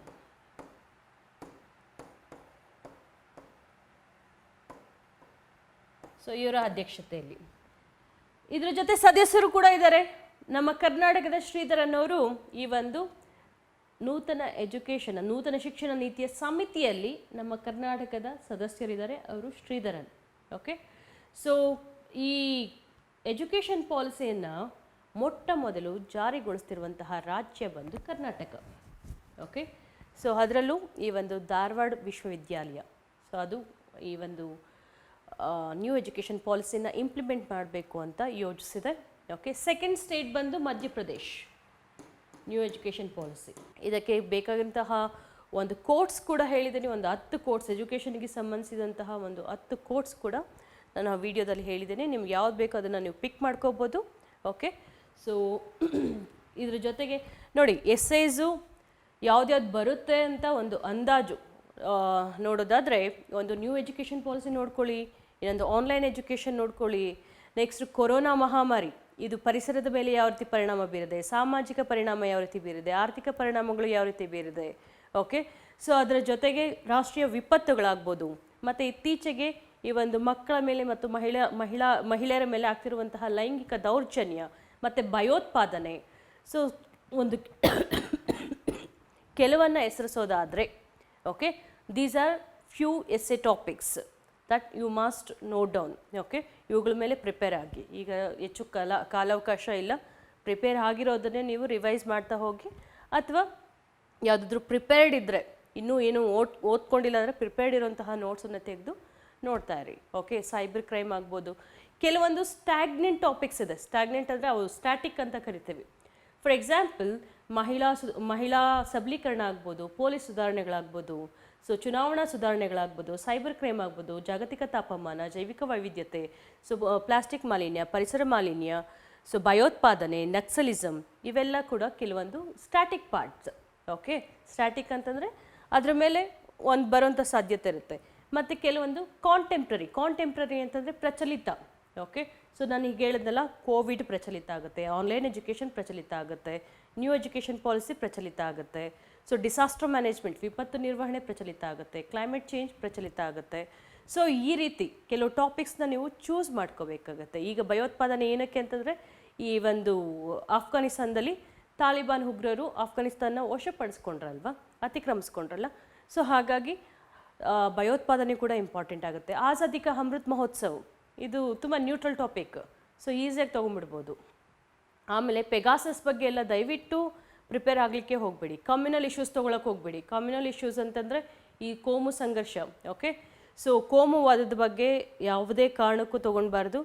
ಮತ್ತು ಈ ಆ್ಯಂಟಿ ಗೌರ್ಮೆಂಟ್ ಅಂದರೆ ಈಗ ಗೌರ್ಮೆಂಟ್ನ ಅಲಿಗೇಟ್ ಮಾಡ್ತಾ ಇರೋದು ಏನು ಅಂತಂದರೆ, ಪೆಗಾಸಸ್ ಈ ಒಂದು ಸರ್ಕಾರ ಏನು ಮಾಡಿದೆ, ಗೂಢಚರ್ಯೆ ಮಾಡಿ ಸರ್ಕಾರ ಬೇರೆ ಒಂದು ಕಾನೂನು ಬಾಹಿರವಾಗಿ ಈ ಒಂದು ಮಾಹಿತಿಯನ್ನು ಕದ್ದಾಲಿಕೆ ಮಾಡಿದೆ ಅನ್ನುವಂತಹ ಆರೋಪವನ್ನು ಸರ್ಕಾರ ಎದುರಿಸ್ತಾ ಇದೆ. ಇಂಥ ಟಾಪಿಕ್ಸನ್ನು ಕೇಳೋದೂ ಇಲ್ಲ. ಸೊ ಗೌರ್ಮೆಂಟಿಗೆ ವಿರುದ್ಧವಾಗಿ ಯಾರೂ ಎಸ್ಸೆ ಟಾಪಿಕ್ಸ್ ಕೇಳೋದಿಲ್ಲ. ಇಂಥದಕ್ಕೆ ಕಾಲಹರಣ ಮಾಡಬೇಡಿ. ಇಂಥ ಟಾಪಿಕ್ಸನ್ನು ನೀವು ಪ್ರಿಪೇರ್ ಮಾಡಿಕೊಂಡು, ಓಕೆ, ನ್ಯೂಟ್ರಲಿಸ್ಟಿಕ್ ಆಗಿರೋಂಥದ್ದು, ಇನ್ಫಾರ್ಮೇಟಿವ್ ಆಗಿರೋದು. ಈಗ ಆಜಾದಿ ಕಾ ಅಮೃತ್ ಮಹೋತ್ಸವ ಎಷ್ಟು ಪೇಜಸ್ ಬೇಕಾದ್ರೂ ಬರಿತಾ ಹೋಗ್ಬೋದು. ಓಕೆ, ಸೊ ಆದರೆ ಅದನ್ನು ಕೂಡ ಸ್ವಲ್ಪ ಅಟ್ರಾಕ್ಟಿವ್ ಆಗಿ, ಸೊ ಇನೋವೇಟಿವ್ ಆಗಿ, ಯಾವ ರೀತಿ ನಿಮ್ಮ ಕೌಶಲ್ಯದಿಂದ ಬರಿತೀರಾ ಅನ್ನೋದು ನಿಮ್ಮ ಒಂದು ಸಾಮರ್ಥ್ಯವನ್ನು ನಿರೂಪಿಸುತ್ತೆ. ಓಕೆ, ಸೊ ಎನಿವೆ ಆಲ್ರೆಡಿ ಲಸಿಕೆಗಳ ಬಗ್ಗೆ ಡಿಸ್ಕಸ್ ಮಾಡಿದ್ದೀನಿ, ಅದನ್ನೇ ಇದೆ. Okay, Covishield, Covaxin, Sputnik, Moderna approve ಆಗಿದೆ. ಜಾನ್ಸನ್ ಆ್ಯಂಡ್ ಜಾನ್ಸನ್ ಅಮೇರಿಕಾದು, ಅದಕ್ಕೂ ಕೂಡ ಅಪ್ರೂವಲ್ ಸಿಕ್ಕಿದೆ. ಈಗ ZyCoV-D. Okay, next Pfizer company ಏನು ಮಾಡ್ತಿದೆ, ಅಮೇರಿಕಾದ ಫೈಸರ್ ಕಂಪನಿ ಮಕ್ಕಳಿಗೆ, ಸಣ್ಣ ಮಕ್ಕಳಿಗೆ 5 ವರ್ಷದಿಂದ 11 ವರ್ಷದ ಮಕ್ಕಳಿಗೆ ಈ ಒಂದು ಲಸಿಕೆಯನ್ನು ಮ್ಯಾನುಫ್ಯಾಕ್ಚರ್ ಮಾಡ್ತಿದೆ. ಅದು ಮೊನ್ನೆ ನ್ಯೂಸಲ್ಲಿತ್ತು. ಫೈಸರ್ ಕಂಪನಿ, ಅಮೇರಿಕಾದ ಫೈಸರ್. ಸೊ ಇದು ಮಕ್ಕಳಿಗೆ ಲಸಿಕೆಯನ್ನು ಕಂಡುಹಿಡ್ತಾ ಇದೆ. ಯಾಕಂದರೆ ಮೂರನೇ ಸಂಭಾವ್ಯ ಓಕೆ ಅಲೆ ಯಾರಿಗೆ ಅಫೆಕ್ಟ್ ಆಗುತ್ತೆ ಅಂತ ಹೇಳಲಾಗ್ತಿದೆ. ತಜ್ಞರು, ಆರೋಗ್ಯ ತಜ್ಞರು ಏನಂತ ಹೇಳ್ತಿದ್ದಾರೆ ಅಂತಂದರೆ ಮೂರನೇ ಅಲೆ ಹೆಚ್ಚು ಮಕ್ಕಳ ಮೇಲೆ ಪರಿಣಾಮ ಬೀರುತ್ತೆ ಅಂತ. ಸೊ ಹಾಗಾಗಿ ಈ ಅಮೇರಿಕಾದ ಫೈಸರ್ ಕಂಪನಿ ಮಕ್ಕಳಿಗೆ ಅಂತಲೇ ಒಂದು ಲಸಿಕೆಯನ್ನು ತಯಾರಿಸ್ತಾ ಇದೆ, ರೈಟ್. ಸೊ ಆದ ನಂತರ ಇದು ಎಂಡೇಂಜರ್ಡ್ ಸ್ಪೀಷೀಸ್ ಎಲ್ಲಿ ಅಂತಂದರೆ ಈ ಅಂಟಾರ್ಟಿಕಾದಲ್ಲಿ. ಓಕೆ, ಸೊ ಟೆಂಪರರ್ ಪೆಂಗ್ವಿನ್ ಅಂತ. ಸೊ ಅದು ಎಂಡೇಂಜರ್ಡ್ ಆಗಿದೆ, ಹಾಗಾಗಿ ಸುದ್ದಿಯಲ್ಲಿತ್ತು. ಅದು ಒಂದು ಪಾಯಿಂಟ್ ಬರೆದಿದ್ದೀನಿ. ಕೆಲವೊಂದು ಎಂಡೇಂಜರ್ಡ್ ಸ್ಪೀಷೀಸನ್ನು ನೀವು ಭಾಳಷ್ಟು ತಿಳ್ಕೊಬೇಕಾಗತ್ತೆ. ಕೇಳ್ತಾರೆ which of the following is not A critically endangered species ಅಂತ ಅಂದ್ಬಿಟ್ಟು. ಈಗ ಫಾರ್ ಎಕ್ಸಾಂಪಲ್ ಒಂದೊಂದು ಸ್ಟೇಟ್ದೇ ಹೇಳ್ಕೊಂಡು ಹೋಗೋಣ. ಈಗ ಅಮೂರ್ ಫಾಲ್ಕಾನ್ ಅಂತ ಬಂದರೆ ಅದು ನಾಗಾಲ್ಯಾಂಡ್ದು. ಓಕೆ, ಯಾಕಂದರೆ ಅಮೂರ್ ಫಾಲ್ಕನ್ ಅನ್ನೋಂತಹ ಪಕ್ಷಿಗಳು ಬೇರೆ ದೇಶದಿಂದ ಬಂದು ನಾಗಾಲ್ಯಾಂಡಲ್ಲಿ ಡೊಯಾಂಗ್ ಲೇಕ್ ಅಂತ ಇದೆ, ಅಲ್ಲಿ ಬಂದು ಎಲ್ಲ ಕುತ್ಕೊಂಡ್ಬಿಡ್ತವೆ. ಒಂದೇ ಸರಿ ಸಾವಿರಾರು ಪಕ್ಷಿಗಳು ಬಂದು ಒಂದೇ ಸರಿ ಕುತ್ಕೊಂಡು ಮೈಗ್ರೇಷನ್ ಆಗೋದು. ಅಂದರೆ ಬೇರೆ ದೇಶದಿಂದ ಬಂದು ಅಲ್ಲಿ ಕುತ್ಕೊಂಡು ಸ್ವಲ್ಪ ಕಾಲ ತಂಗಿ ನೆಕ್ಸ್ಟ್ ಮತ್ತೆ ಹಾರಿ ಹೋಗ್ತವೆ. ಸೊ ಅವು ಅಮೂರ್ ಫಾಲ್ಕನ್ ಅಂದರೆ ಆ ಒಂದು ನಾಗಾಲ್ಯಾಂಡ್ ರಾಜ್ಯದ್ದು. ಓಕೆ, ಸೊ ಹಾರ್ನ್ಬಿಲ್ ಫೆಸ್ಟಿವಲ್ ಆಗೋದು ಅಲ್ಲೇ ಗೊತ್ತಿದೆಯಲ್ಲ ನಿಮಗೆ, ಹಾರ್ನ್ಬಿಲ್ ಫೆಸ್ಟಿವಲ್. ಓಕೆ, ಪಕ್ಕೆ ಹಾರ್ನ್ಬಿಲ್ ಆಗೋದು ಅರುಣಾಚಲ್ ಪ್ರದೇಶಲ್ಲಿ. ಸೊ ಈ ಉತ್ಸವಗಳನ್ನು ಕೂಡ ನೋಡ್ಕೋಬೇಕು, ಭಾಳ ಫ್ಯಾಕ್ಚುಯಲ್ ಇನ್ಫಾರ್ಮೇಷನ್ ಈಗ ಅಗತ್ಯ ಇದೆ. ಓಕೆ, ಸೊ ಸಾಂಗಾಯ್ ಹಬ್ಬ ಎಲ್ಲಾಗುತ್ತೆ, ಅದು ಮಣಿಪುರದಲ್ಲಿ. ಯಾಕೆ ಅಂತಂದರೆ ಸಾಂಗಾಯ್ ಜಿಂಕೆ ಅಂತ ಇದೆ ಎಲ್ಲಿ, ಮಣಿಪುರದಲ್ಲಿ. ಅದನ್ನು ಡ್ಯಾನ್ಸಿಂಗ್ ಡೀರ್ ಅಂತ ಕೂಡ ಕರಿತೀವಿ. ಓಕೆ, ಡ್ಯಾನ್ಸಿಂಗ್ ಡೀರ್ ಅಂತಂದರೆ ನೃತ್ಯ ಮಾಡುವ ಜಿಂಕೆ ಅಂತ ಅಂದ್ಬಿಟ್ಟು. ಸೊ ಸಾಂಗಾಯ್ ಜಿಂಕೆ ಮಣಿಪುರದ್ದು, ಅಮೂರ್ ಫಾಲ್ಕಾನ್ ನಾಗಾಲ್ಯಾಂಡ್ದು, ಕರಾಯ್ ಕ್ಯಾಮಲ್ ಅಂತ. ಸೊ ನೀವು ಒಂಟೆಗಳು ಈಜದ ನೆಲೆ ನೋಡ್ರಲ್ಲ, ಆದರೆ ಗುಜರಾತ್ನಲ್ಲಿ ಮಾರ್ಷಿ ಏರಿಯಾದಲ್ಲಿ ಈಜುತ್ತಂತೆ. ಅಂದರೆ ಮಾರ್ಷಿ ಸ್ವಲ್ಪ ನೀರಲ್ಲಿ ನಡ್ಕೊಂಡು ಹೋಗ್ತಾವಂತೆ. ಅವುಗಳನ್ನು ನಾವು ಕರಾಯ್ ಕ್ಯಾಮಲ್ ಅಂತ ಕರಿತೀವಿ. ಕರಾಯ್ ಕ್ಯಾಮಲ್. ಓಕೆ, ಇದು ಎಲ್ಲಿ ಕಂಡು ಬರುತ್ತೆ ಅಂದರೆ ಗುಜರಾತಲ್ಲಿ, ರೈಟ್. ಸೊ ಅದೇ ಥರ ಓಲಿವ್ ರಿಡ್ಲಿ ಆಮೆಗಳು ಅಂತ ಭಾಳ ಇಂಪಾರ್ಟೆಂಟ್. ಇದೆಲ್ಲಿ ಬರುತ್ತೆ ಅಂತಂದರೆ ಒಡಿಶಾದಲ್ಲಿ ಗಹೀರ್ ಮಠ ಅಲ್ಲಿ ಅವು ಮಾಸ್ ನೆಸ್ಟಿಂಗ್ ಸುಮಾರು ಬಂದು ಒಂದೇ ಸತಿ ಮೊಟ್ಟೆನ ಹ್ಯಾಚ್ ಮಾಡ್ತವೆ. ಓಕೆ, ಸೊ ಅದಕ್ಕೆ ನಾವು ಮಾಸ್ ನೆಸ್ಟಿಂಗ್ ಅಂತ ಕರಿತೀವಿ. ಅದನ್ನು ಹಾರಿಬಾಡ ಅಂತ, ಆ ಪ್ರೋಸೆಸ್ಗೆ ಹಾರಿಬಾಡ ಮಾಸ್ ನೆಸ್ಟಿಂಗ್ ಪ್ರೋಸೆಸ್ನ ಹಾರಿಬಾಡ ಅಂತ ಕರಿತೀವಿ. ಈ ಓಲಿವ್ ರಿಡ್ಲಿಗಳು ಎಲ್ಲಿ ಕಂಡು ಬರೋದು? ಒಡಿಶಾದಲ್ಲಿ, ಎಸ್ಪೆಷಲಿ ಗಹೀರ್ ಮಠದಲ್ಲಿ. ಓಕೆ, ಸೊ ಅದೇ ಥರ ಗ್ರೇಟ್ ಇಂಡಿಯನ್ ಬಸ್ಟರ್ಡ್ ನೆನ್ನೆನೂ ಡಿಸ್ಕಸ್ ಮಾಡಿದ್ದೆ ಲಾಸ್ಟ್ ಕ್ಲಾಸಲ್ಲಿ. ಆ ಗ್ರೇಟ್ ಇಂಡಿಯನ್ ಬಸ್ಟರ್ಡು ರಾಜಸ್ಥಾನದಲ್ಲಿ. ನಮ್ಮ ಕರ್ನಾಟಕದಲ್ಲೂ ಕೂಡ ಒಂದು 3-4 ಸಂಖ್ಯೆಯಲ್ಲಿ ಆಲ್ಮೋಸ್ಟ್ ಎಲ್ಲ ಗ್ರೇಟ್ ಇಂಡಿಯನ್ ಬಸ್ಟರ್ಡ್ಸು ಸೇರಿದ್ರೆ ಬರೀ 150 ಇದ್ದಾವೆ. ಓಕೆ, 150 ಅಷ್ಟೇ ಇರೋದು. ಸೊ ಮತ್ತು ನಿಮಗೆ ಅಸ್ಸಾಮಲ್ಲಿ ಗೊತ್ತಿದೆ, ಅಸ್ಸಾಮು ಇಂಡಿಯನ್ ರೈನೋ ಅದು ಅದಕ್ಕೆ ಹೆಸರುವಾಸಿಯಾಗಿದೆ ಅಂತ. ಈಗ ಒಂದೊಂದು ಸ್ಟೇಟ್ದು, ನಮ್ಮ ಸ್ಟೇಟ್ದು ಒಂದು ಬಟರ್ಫ್ಲೈ. ಓಕೆ, ಯಾವುದು ಅಂದರೆ ಸದರ್ನ್ ಬರ್ಡ್ ವಿಂಗ್. ಸೊ ಯಾಕಂದರೆ ಫಸ್ಟ್ ಟೈಮು ಸ್ಟೇಟ್ ಬಟರ್ಫ್ಲೈ ಅಂತ ಘೋಷಣೆ ಮಾಡ್ಕೊಂಡಿದ್ದು ಮಹಾರಾಷ್ಟ್ರ. ಅದ್ರ ಹೆಸರು ಬ್ಲೂ ಮಾರ್ಮನ್ ಅಂತ. ಅದರ ಅಂದರೆ ಫಸ್ಟ್ ಬಟರ್ಫ್ಲೈ ಆಫ್ ಮಹಾರಾಷ್ಟ್ರದ್ದು ಒಂದು ರಾಜ್ಯ ಚಿಟ್ಟೆ ಅಂತ ಬ್ಲೂ ಮಾರ್ಮನ್ ಅಂತ ಫಸ್ಟ್ ಘೋಷಣೆ ಮಾಡ್ಕೊಂತು. ಅದಾದ ನಂತರ ಕರ್ನಾಟಕ ಸದರ್ನ್ ಬರ್ಡ್ ವಿಂಗ್ ಅಂತ ಅದನ್ನು ರಾಜ್ಯ ಚಿಟ್ಟೆ ಅಂತ ತೊಗೊಂಡಿದೆ. ಓಕೆ, ರಾಜ್ಯ ನೊಣ ಅಂತ ಒಂದಿದೆ. ಓಕೆ, ಜೇನು ನೊಣ. ಸೊ ಈ ಥರ ಒಂದೊಂದು ಇದಕ್ಕೂ ಕೂಡ ಒಂದೊಂದು ಸ್ಟೇಟದ್ದು ಆ ಒಂದು ಆ್ಯನಿಮಲ್ ಸಿಗ್ನಿಫಿಕೆನ್ಸ್ ನೋಡ್ಕೋಬೇಕು. ನಾನು ಲಾಸ್ಟ್ ಕ್ಲಾಸಲ್ಲಿ ಹೇಳಿದ್ದೆ, ಆನೆಗಳಿಗೆ ನಮ್ಮ ರಾಜ್ಯ ಫೇಮಸ್ ಆಗಿದೆ, ಮತ್ತು ಹುಲಿಗಳ ಬಗ್ಗೆ ನೀವು ಕಂಪ್ಲೀಟ್ ಡೀಟೇಲ್ಸ್ ತೊಗೋಬೇಕು. ಸ್ಟೇಟಲ್ಲಿ ಟೋಟಲ್ ಎಷ್ಟು ಹುಲಿಗಳಿದೆ? 2224. ಸೊ ನಮ್ಮ ಕರ್ನಾಟಕದ ಸೆಕೆಂಡ್ ಪ್ಲೇಸಲ್ಲಿ ನಮ್ಮ ಕರ್ನಾಟಕ ಇದೆ, ಫಸ್ಟ್ ಪ್ಲೇಸಲ್ಲಿ ಮಧ್ಯಪ್ರದೇಶ ಇದೆ. ಸೊ ಥರ್ಡ್ ಪ್ಲೇಸಲ್ಲಿ ಯಾವ ಸ್ಟೇಟ್ ಇದೆ? ವಿಶ್ವ ಹುಲಿ ದಿನ ಅಂತಂದು ಜುಲೈ 29 ಆಚರಣೆ ಮಾಡ್ತೀವಿ. ವಿಶ್ವದ ಏಕೈಕ ಬಿಳಿ ಹುಲಿಗಳ ಸಫಾರಿಯನ್ನು ಎಲ್ಲಿ? ರೇವಾ ಜಿಲ್ಲೆಯ ಮುಕುಂದ್ಪುರ್. ಓಕೆ, ಇಲ್ಲಿ ಮಾಡ್ತಾರೆ ಮಧ್ಯಪ್ರದೇಶದಲ್ಲಿ. Okay, so royal Bengal tiger ಎಲ್ಲಿ ಕಂಡು ಬರುತ್ತೆ? ಅದು ವೆಸ್ಟ್ ಬೆಂಗಾಲಲ್ಲಿ ಸುಂದರ್ಬನ್ಸಲ್ಲಿ. ಈ ರೀತಿಯಾಗಿ ಹುಲಿಗಳ ಬಗ್ಗೆ T*2 ಅಂತಂದರೆ ಹುಲಿಗಳ ಸಂಖ್ಯೆನ ದುಪ್ಪಟ್ಟುಗೊಳಿಸುವಂತಹ ಒಂದು ಯೋಜನೆ 2010ರಲ್ಲಿ ಸೆಂಟ್ ಪೀಟರ್ಸ್ಬರ್ಗಲ್ಲಿ ಈ ಒಂದು ನಿರ್ಣಯವನ್ನು ಕೈಗೊಳ್ಳಲಾಯಿತು. ಅದನ್ನು T*2 ಅಂತ ಕರೀತಾರೆ. ಸೊ ಹುಲಿಗಳಿರುವಂತಹ ಒಂದು ರಾಷ್ಟ್ರಗಳು ಎಷ್ಟಿದೆ ಅಂತಂದರೆ ಇಡೀ ವಿಶ್ವದಲ್ಲಿ 13 ರಾಷ್ಟ್ರಗಳಿದೆ. ಇದನ್ನು ಟೈಗರ್ ರೇಂಜ್ ಕಂಟ್ರೀಸ್ ಅಂತ ಕರಿತೀವಿ. 13 ರಾಷ್ಟ್ರಗಳಿದೆ ಟೈಗರ್ ರೇಂಜ್ ಕಂಟ್ರೀಸ್ ಅಥವಾ ಗ್ಲೋಬಲ್ ಟೈಗರ್ ಫೋರಮ್ ಅಂತ, ರೈಟ್. ಸೊ ಅದೇ ಥರ ಈ ಥರ ನಿಮಗೆ ಹುಲಿಗಳಂದರೆ ನಮ್ಮಲ್ಲಿ ಎಂಡೇಂಜರ್ಡ್ ಇದೆ, ಆದರೆ ಕ್ರಿಟಿಕಲಿ ಎಂಡೇಂಜರ್ಡ್ ಅಂದರೆ ತೀವ್ರವಾಗಿ ಅಳಿವಿನ ಅಂಚಿನಲ್ಲಿರುವಂಥದ್ದು ಯಾವುದು ಅಂತಂದರೆ ಸುಮತ್ರನ್ ಮತ್ತು ಜಾವಾ ಟೈಗರ್. ಓಕೆ, ಸೊ ಆ ಟೈಗರ್ಗಳು ಆಲ್ಮೋಸ್ಟ್ ಅಳಿವಿನ ಅಂಚಿನಲ್ಲಿದೆ. ಸೊ ಲಾಸ್ಟ್ ಟೈಮ್ ಆಮೇಲೆ ನಿಮಗೆ ನಮ್ಮ ಕೋಲಾರದ ಮುಳುಬಾಗ್ಲ ಹತ್ರ ಈ ಎಲೆ ಮೂತಿಯ ಬಾವುಲಿಗಳು ಅವು ಕೂಡ ಅಳಿವಿನಂಚಿನಲ್ಲಿದೆ ಅಂತ ಲಾಸ್ಟ್ ಕ್ಲಾಸಲ್ಲಿ ಹೇಳಿದ್ದೆ. ಈ ಥರ ಯಾವುದಾದ್ರೂ ಪ್ರಾಣಿ ಸೊ ಅಳಿವಿನಂಚಿನಲ್ಲಿದ್ದರೆ ಭಾಳ ಇಂಪಾರ್ಟೆಂಟ್ ಆಗುತ್ತೆ. ಕ್ರಿಟಿಕಲಿ ಎಂಡೇಂಜರ್ಡ್ ಆಗಿದ್ರೆ ಅಥವಾ ಎಂಡೇಂಜರ್ಡ್ ಆಗಿದ್ರೆ ತುಂಬ ಇಂಪಾರ್ಟೆಂಟು, ಅದನ್ನು ನೀವು ನೋಡ್ಕೋಬೇಕಾಗತ್ತೆ. ಓಕೆ, ಸೊ ನೆಕ್ಸ್ಟ್ ಏಷ್ಯಾದಲ್ಲಿ ಅತಿ ದೊಡ್ಡ ಕೆರೆ ಅಂತ ಅಂದ್ಬಿಟ್ಟು ಎರಡನೇ ಅತಿ ದೊಡ್ಡ ಕೆರೆ ಸುಳೆಕೆರೆ. ಸೊ ಚನ್ನಗಿರಿ ತಾಲೂಕಿದಂದು GK ಟಾಪಿಕ್ ಅಂತ ತಗೊಂಡೆ. ಓಕೆ, ನೆಕ್ಸ್ಟ್ ಬಂದು ಭಗವಾನ್ ಮಹಾವೀರ ಶಾಂತಿ ರಾಷ್ಟ್ರೀಯ ಪ್ರಶಸ್ತಿ. ಇದು ಯಾರಿಗೆ ಸಿಕ್ಕಿದೆ ಅಂತಂದರೆ ವೀರೇಂದ್ರ ಹೆಗ್ಗಡೆ ಅವರಿಗೆ. ಓಕೆ, ನೃಪತುಂಗ ಅದ್ರ ಜೊತೆಗೆ ಭಗವಾನ್ ಮಹಾವೀರ ಶಾಂತಿ ರಾಷ್ಟ್ರೀಯ ಪ್ರಶಸ್ತಿ ನೋಡ್ಕೋಬೇಕು. ಸೊ ಬುಕ್ಕಲ್ಲಿ ನೃಪತುಂಗ ಪ್ರಶಸ್ತಿ ಅಮೂರ್ ಅವರಿಗೆ ಅಂತ ಬರೆದಿದ್ದೀನಿ. ಯಾಕೆ ಅಂತಂದರೆ ಈ ನೃಪತುಂಗ ಘೋಷಣೆ ಆಗಿದ್ದು ಆಗಸ್ಟಲ್ಲಿ, ನಾನು ಬರೆದಿರೋದು ಪುಸ್ತಕ ಜುಲೈಯಲ್ಲಿ. ಸೊ ಏನು ಮಾಡೋಕ್ಕಾಗತ್ತೆ ಅಂದರೆ ಇವಾಗ ಹೊಸ ಅಪ್ಡೇಟ್ ಹಾಕಬೇಕು ಅಂತಂದರೆ so I need to wait. So ಆವಾಗ ಪುಸ್ತಕ ನಿಮ್ಮ ಎಕ್ಸಾಮ್ ಟೈಮಿಗೆ ಸಿಗಲ್ಲ. ಹಾಗಾಗಿ ಈ ನೃಪತುಂಗ ಪ್ರಶಸ್ತಿನ ನೀವು ರಿವೈಸ್ ಮಾಡ್ಕೋಬೇಕಾಗುತ್ತೆ ಬುಕ್ಕಲ್ಲಿರೋದನ್ನು. ಸೊ ಯಥಾ ಪ್ರಕಾರ ಓದ್ಕೊಳ್ಳೋದಲ್ಲ, ಏನಾದರೂ ರೀಸೆಂಟ್ ಅಪ್ಡೇಟ್ಸ್ ನೀವು ಆಗಬೇಕಾದ್ರೆ ಸೊ ಬುಕ್ಕಲ್ಲಿ ತಪ್ಪಿದೆ ಅನ್ನೋದ್ರ ಬದಲಿಗೆ ಅದು ಅಪ್ಡೇಟ್ ಆಗಿದೆ ಅಂತ ಭಾವಿಸ್ಬೇಕು ಅಂತ ತಮ್ಮಲ್ಲಿ ವಿನಂತಿಸ್ತಿದ್ದೀನಿ. ಓಕೆ, ಸೊ ನೆಕ್ಸ್ಟು 75ನೇ ಸ್ವಾತಂತ್ರ್ಯ ದಿನಾಚರಣೆ ಧ್ಯೇಯವಾಕ್ಯ Azadi ke Amrit Mahotsav, very important. So ಅದರಲ್ಲಿ ಒಂದು ಸುಮಾರು ಸ್ಕೀಮ್ಸ್ ಇದೆ. ಓಕೆ, 75 ಗ್ರಾಮ ಪಂಚಾಯತ್ಗಳನ್ನು ಸೊ ದೇಶ ಮಟ್ಟದಲ್ಲಿ ಮಾದರಿ ಗ್ರಾಮ ಪಂಚಾಯತ್ಗಳಲ್ಲಿ ಮಾಡಬೇಕು ಅನ್ನೋಂಥದ್ದು. ಸೊ ಸುಮಾರು ಅಮೃತ್ ಗ್ರಾಮ ಪಂಚಾಯತ್ ಯೋಜನೆ ಅಂತ, ಕ್ರೀಡಾ ದತ್ತು ಯೋಜನೆ ಅಂತ ಅಂದ್ಬಿಟ್ಟು. ಸೊ ಇದನ್ನೆಲ್ಲ ಬೇಕಾದ್ರೆ ನಾನು ಬ್ರೀಫಾಗಿ ಒಂದು 2-3 ನಿಮಿಷದಲ್ಲಿ ನೆಕ್ಸ್ಟ್ ಸೆಷನಲ್ಲಿ ವಿವರಣೆ ಕೊಡ್ತೇನೆ. ಓಕೆ, ಸೊ ನೆಕ್ಸ್ಟು ಅಪೌಷ್ಟಿಕತೆ, ಮಾಲ್ ನ್ಯೂಟ್ರಿಷನ್.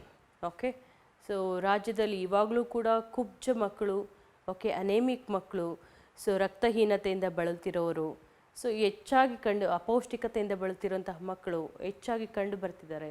ಸೊ ಅವ್ರ ಬಗ್ಗೆ ಒಂದು ವರದಿ ತಯಾರಿಸುವಂತೆ ಸೊ ರಾಜ್ಯ ಸರ್ಕಾರ ಒಂದು ಸಮಿತಿಯನ್ನು ನೇಮಕ ಮಾಡಿತ್ತು. ಆ ಸಮಿತಿನೇ ಪಾಟೀಲ್ ಕಮಿಟಿ, NK ಪಾಟೀಲ ಸಮಿತಿ, ರೈಟ್. ಸೊ ವಿಶ್ವ ಅಂಗಾಂಗ ದಾನ ದಿನ, ವಿಶ್ವ ಅಂಗಾಂಗ ದಾನ ದಿನ. ಸೊ ಸಂಚಾರಿ ವಿಜಯ್ ಅವರು ಸಾವನ್ನಪ್ಪಿದ್ರು, ಬ್ರೈನ್ ಡೆಡ್ ಆಯಿತು. ಓಕೆ, ಸೊ ಅಂಗಾಂಗ ಡೊನೇಷನ್ ಅಥವಾ ಅಂಗಾಂಗ ದಾನಗಳನ್ನು 2 ರೀತಿಯಾಗಿ ಮಾಡ್ಬೋದು. ಒಂದು, ಸೊ ಬ್ರೈನ್ ಡೆಡ್ ಆಗಿರೋದು ಕಂಪ್ಲೀಟ್ ಎಲ್ಲ ಆರ್ಗನ್ಸನ್ನು ತೊಗೋಬೋದು. ಓಕೆ, ಸೊ ಅಥವಾ ಮಾಮೂಲಿ ಡೆತ್ ಆಗಿದ್ದರೆ ಸೊ ಅಲ್ಲಿ ಕೆಲವೊಂದು ಪಾರ್ಟ್ಸ್ ಅಷ್ಟೇ ತೊಗೊಳಕ್ಕಾಗುತ್ತೆ. ಓಕೆ, ಕಣ್ಣಿಂದ ಕಾರ್ನಿಯಾ ತೊಗೋತಾರೆ. ಓಕೆ, ಕಣ್ಣನ್ನು ಇಡೀ ಕಣ್ಗುಡ್ಡೆ ತಗೋದಿಲ್ಲ, ಜಸ್ಟ್ ಕಾರ್ನಿಯಾ ಪಾರ್ಟ್ ಅಷ್ಟೇ ತೊಗೋತಾರೆ. ಓಕೆ, ಸೊ ಅಂಗಾಂಗ ದಾನ ದಿನ ಆಗಸ್ಟ್ 13th ಸೆಲೆಬ್ರೇಟ್ ಮಾಡ್ತೇವೆ. ಓಕೆ, ಸೊ ನೆಕ್ಸ್ಟ್ ಅಂತಾರಾಷ್ಟ್ರೀಯ ಸಿರಿಧಾನ್ಯ ವರ್ಷ, ಸೊ ಮಿಲ್ಲೆಟ್ಸ್ ಡೇ ಯಾವಾಗ ಅಂತಂದರೆ 2023. 2021 ವಿಶ್ವಸಂಸ್ಥೆ ಏನಂತ ಘೋಷಣೆ ಮಾಡಿದೆ, 22 ಏನಂತ ಘೋಷಣೆ ಮಾಡಿದೆ ಅನ್ನೋದನ್ನು ನೋಡ್ಕೋಬೇಕಾಗುತ್ತೆ.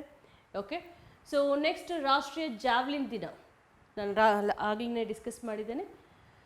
ಮತ್ತು ಭಾರತದ ಅಥ್ಲೆಟಿಕ್ ಫೆಡರೇಷನ್, ಇದು ಯಾಕೆ ಇಂಪಾರ್ಟೆಂಟ್ ಅಂತಂದರೆ ಈ ಅಥ್ಲೆಟಿಕ್ಸ್ಗೆ ಒಂದು ಹಿರಿಮೆ ಬಂದಿರೋದು ಈಗ ಜಾವ್ಲಿನ್ ಥ್ರೋವರ್ ನಮ್ಮ ನೀರಜ್ ಚೋಪ್ರಾ ಅವರಿಂದ. ಸೊ ಆ ಅಥ್ಲೆಟಿಕ್ ಫೆಡರೇಷನ್ ಬಗ್ಗೆ ನಾವು ತಿಳ್ಕೊಬೇಕಾಗತ್ತೆ. ಸೊ ಅದರ ಒಂದು ಪ್ರಸ್ತುತ ಮುಖ್ಯಸ್ಥರು ಯಾರು ಅಂದರೆ ಲಲಿತ್ ಬಾನೋಟ್.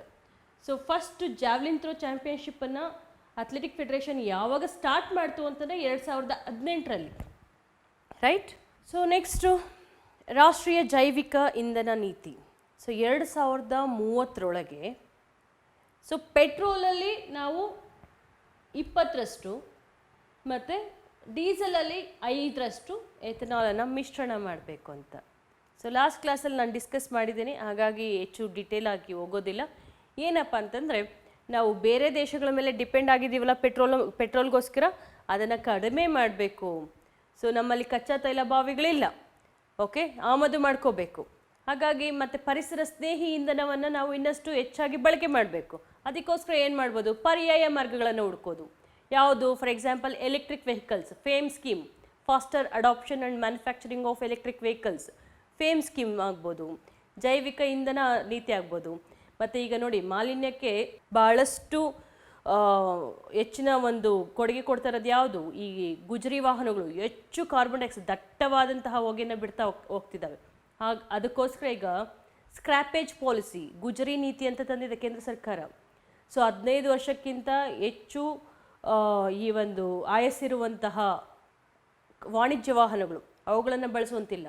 ಓಕೆ, 20 ವರ್ಷಕ್ಕಿಂತ ಹೆಚ್ಚು ಆಯಸ್ಸಿರುವಂತಹ ಈ ಒಂದು ವೈಯಕ್ತಿಕ ಬಳಕೆಗೆ ಬಳಸ್ತಿರುವಂತಹ ವಾಹನಗಳನ್ನು ಬಳಸುವಂತಿಲ್ಲ. ಇದು ಗುಜರಿ ನೀತಿ ಹೇಳುತ್ತೆ. ಓಕೆ, ಸೊ ಅದೇ ಥರ ನಮಗೆ ಲಾಸ್ಟ್ ಕ್ಲಾಸಲ್ಲಿ ಹೇಳಿದ್ದೀನಿ, ಒಂದು ಬಯೋಫ್ಯೂಯಲ್ಸನ್ನು ನೋಡ್ಕೋಬೇಕು. 4 ಜನರೇಷನ್ ಇದೆ, first generation, second generation, third generation, fourth generation.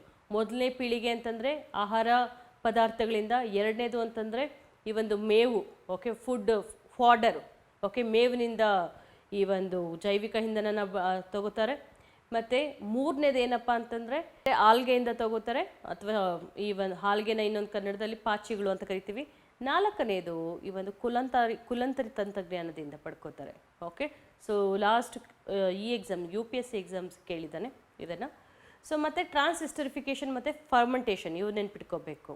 ಮತ್ತು ಈ ಒಂದು ಜೈವಿಕ ಇಂಧನಗಳು ಯಾವ್ದ್ಯಾವುದು ಅಂತಂದರೆ ಪೊಂಗ್ಯಾಮಿಯಾ ಮತ್ತು ಇನ್ನೊಂದು ಜೆಟ್ರೋಪಾ.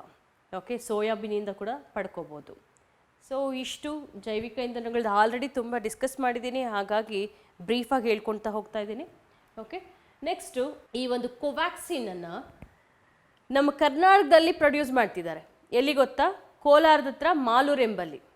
ಓಕೆ, ಸೊ ಮತ್ತು ಇಂಡಿಯಾದಲ್ಲಿ ಇನ್ನೊಂದು ಕಡೆ ಎಲ್ಲಿ ಅಂತಂದರೆ ಅಂಕಲೇಶ್ವರ, ಗುಜರಾತ್ನ ಅಂಕಲೇಶ್ವರ ಮತ್ತು ಕರ್ನಾಟಕದಲ್ಲಿ ಮಾಲೂರು ಎಂಬಲ್ಲಿ 2 ಕಡೆ ಈ ಕೋವ್ಯಾಕ್ಸಿನನ್ನು ಪ್ರೊಡ್ಯೂಸ್ ಮಾಡ್ತಿದ್ದಾರೆ. ಯಾಕಂದರೆ ಮುಂದಿನ ದಿನಗಳಲ್ಲಿ ಸೊ ಈ ಒಂದು ವ್ಯಾಕ್ಸಿನನ್ನು ಹೆಚ್ಚಿನ ಮಟ್ಟದಲ್ಲಿ ನಾವು ಉತ್ಪಾದಿಸಿ ಎಲ್ಲರಿಗೂ 2 ಡೋಸ್ ಮುಗಿಸ್ಬೇಕು ಅನ್ನುವಂತಹ ಒಂದು ಉದ್ದೇಶ ಇಟ್ಕೊಂಡು ಈ ರೀತಿ ನ್ಯಾಷನಲ್ ವೈರಾಲಜಿ ಇನ್ಸ್ಟಿಟ್ಯೂಟ್ ಪುಣೆಯಲ್ಲಿದೆ, ಮತ್ತು ಭಾರತ್ ಬಯೋಟೆಕ್ ಹೈದ್ರಾಬಾದಲ್ಲಿದೆ. ಸೊ ಅದನ್ನು ಕೇಳ್ತಾರೆ, ಈಗ ಇನ್ಸ್ಟಿಟ್ಯೂಟ್ಸ್ ಎಲ್ಲ ನೆನ್ಪಿಟ್ಕೋಬೇಕು. ಓಕೆ, ಸೊ ಅದು ಮಾಲೂರು ಹತ್ರ ನಾವು ಮ್ಯಾನುಫ್ಯಾಕ್ಚರ್ ಮಾಡಲಿಕ್ಕೆ ಪ್ರಾರಂಭಿಸಿದ್ವಿ. ಸೊ ಲಾಸ್ಟ್ ಬೋನಾಳ್ ಪಕ್ಷಿಧಾಮ, ಇದು ರಾಜ್ಯದ 2ನೇ ಅತಿ ದೊಡ್ಡ ಪಕ್ಷಿಧಾಮ. ಫಸ್ಟ್ನೇದು ಯಾವುದು? ರಂಗನತಿಟ್ಟು, ಲಾಸ್ಟ್ ಕ್ಲಾಸಲ್ಲೂ ಕೇಳಿದ್ದಾರೆ. ಓಕೆ, ಆದಿಚುಂಚನಗಿರಿ, ನವಿಲುಧಾಮ, ಮಂಡಗದ್ದೆ ಪಕ್ಷಿಧಾಮ. ಸೊ ಈ ಥರ ಪಕ್ಷಿಧಾಮಗಳನ್ನು ನೋಡ್ಕೋಬೇಕು. ಕೆಲವೊಂದು ವೈಲ್ಡ್ ಲೈಫ್ ಸ್ಯಾಂಕ್ಚುರೀಸ್, ವನ್ಯಜೀವಿ ಧಾಮಗಳನ್ನು ನೋಡ್ಕೋಬೇಕು. ಅದರ ಜೊತೆಗೆ ಈ ರಾಮದೇವರ ಬೆಟ್ಟದಲ್ಲಿ ಏನಿದೆ, ರಣಹದ್ದು ಧಾಮ ಇದೆ. ಸೊ ದಾರೋಜಿ, ಬಳ್ಳಾರಿ ದಾರೋಜಿಯಲ್ಲಿ ಕರಡಿಧಾಮ ಇದೆ. ಸೊ ಬುಕ್ಕಾಪಟ್ಟಣದಲ್ಲಿ ಚಿಂಕಾರ ಧಾಮ ಇದೆ. ರಾಣಿಬೆನ್ನೂರಲ್ಲಿ ಕೃಷ್ಣಮೃಗ ಧಾಮ ಇದೆ. ಓಕೆ, ಸೊ ಅದೇ ಥರ ಬೇರೆ ಒಂದು ಯಾವುದ್ಯಾವುದಿದೆ ನಿಮಗೆ ಅದನ್ನೆಲ್ಲ ಕೂಡ ಲಿಸ್ಟ್ ಔಟ್ ಮಾಡ್ಕೋಬೇಕಾಗುತ್ತೆ. ನ್ಯಾಷನಲ್ ಪಾರ್ಕ್ಸ್ನ ಡಿಸ್ಕಸ್ ಮಾಡಿದ್ದೀನಿ, ಟೈಗರ್ ರಿಸರ್ವ್ಸ್ನ ಡಿಸ್ಕಸ್ ಮಾಡಿದ್ದೀನಿ, ಅವುಗಳನ್ನೆಲ್ಲ ಕೂಡ ಬಹ್ಯಾಟ್ ಮಾಡ್ಕೋಬೇಕು. ಅದ್ರ ಜೊತೆಗೆ ಯಾವ್ಯಾವ ಜಿಲ್ಲೆಯಲ್ಲಿ ಕಂಡು ಬರುತ್ತೆ ಅನ್ನೋದನ್ನು ಕೂಡ ನೋಟ್ ಮಾಡ್ಕೋಬೇಕು. ಕೇಳ್ತಾರೆ ಇದನ್ನು. ಓಕೆ, ಎನ್ವಿರಾನ್ಮೆಂಟ್ ಆಸ್ಪೆಕ್ಟ್ಸಿಂದ ಇವು ಬರುವಂತಹ ಚಾನ್ಸಸ್ ಭಾಳ ಇರುತ್ತೆ. ನ್ಯಾಷನಲ್ ಪಾರ್ಕ್ಸನ್ನು ನೋಡ್ಕೊಳ್ಳಿ. ಸುದ್ದಿಯಲ್ಲಿರುವಂತಹ ರಾಷ್ಟ್ರೀಯ ಉದ್ಯಾನವನಗಳು, ಅದರ ಮೇಲೆ ಪ್ರಶ್ನೆ ಬರುತ್ತೆ. ಓಕೆ, ಸೊ ಇಷ್ಟನ್ನು ನಾವು ಈ ಕ್ಲಾಸಲ್ಲಿ ನೋಡಿದ್ದೇವೆ. ಸೊ ಇನ್ನಷ್ಟು ನಿಮಗೆ ಕರೆಂಟ್ ಅಫೇರ್ಸ್ ಮಾಹಿತಿ ಮತ್ತು ಸೆಪ್ಟೆಂಬರ್ 1st ವೀಕ್ದು ಮತ್ತು 2nd ವೀಕ್ ಕರೆಂಟ್ ಅಫೇರ್ಸನ್ನು ಕೂಡ ನಾನು ಹರಿಪ್ರಸಾದ್ ಅಕಾಡೆಮಿಯಲ್ಲಿ ಕ್ಲಾಸಸ್ಸನ್ನು ಒಂದು 4-5 ಕ್ಲಾಸಸ್ ತೊಗೋತೀನಿ. ಅದ್ರ ಜೊತೆಗೆ ಎಸ್ಸೆ ಹೇಗೆ ಬರೆಯೋದು, ಡೂಸ್ ಆ್ಯಂಡ್ ಡೋಂಟ್ಸ್ ಬಗ್ಗೆನೂ ಕೂಡ ಹೇಳ್ತೇನೆ. ಸೊ ಕನ್ಸಾಲಿಡೇಟೆಡ್ ಸೈನ್ಸ್ ಏನಾದರೂ ಅವಶ್ಯಕತೆ ಇರೋವಂಥದ್ದು, ಎಕ್ಸಾಮಿಗೆ ಅಗತ್ಯ ಇರೋವಂಥದ್ದನ್ನು ಅದನ್ನು ಕೂಡ ಹೇಳ್ತಾನೆ. Okay, thank you so much, ಧನ್ಯವಾದಗಳು.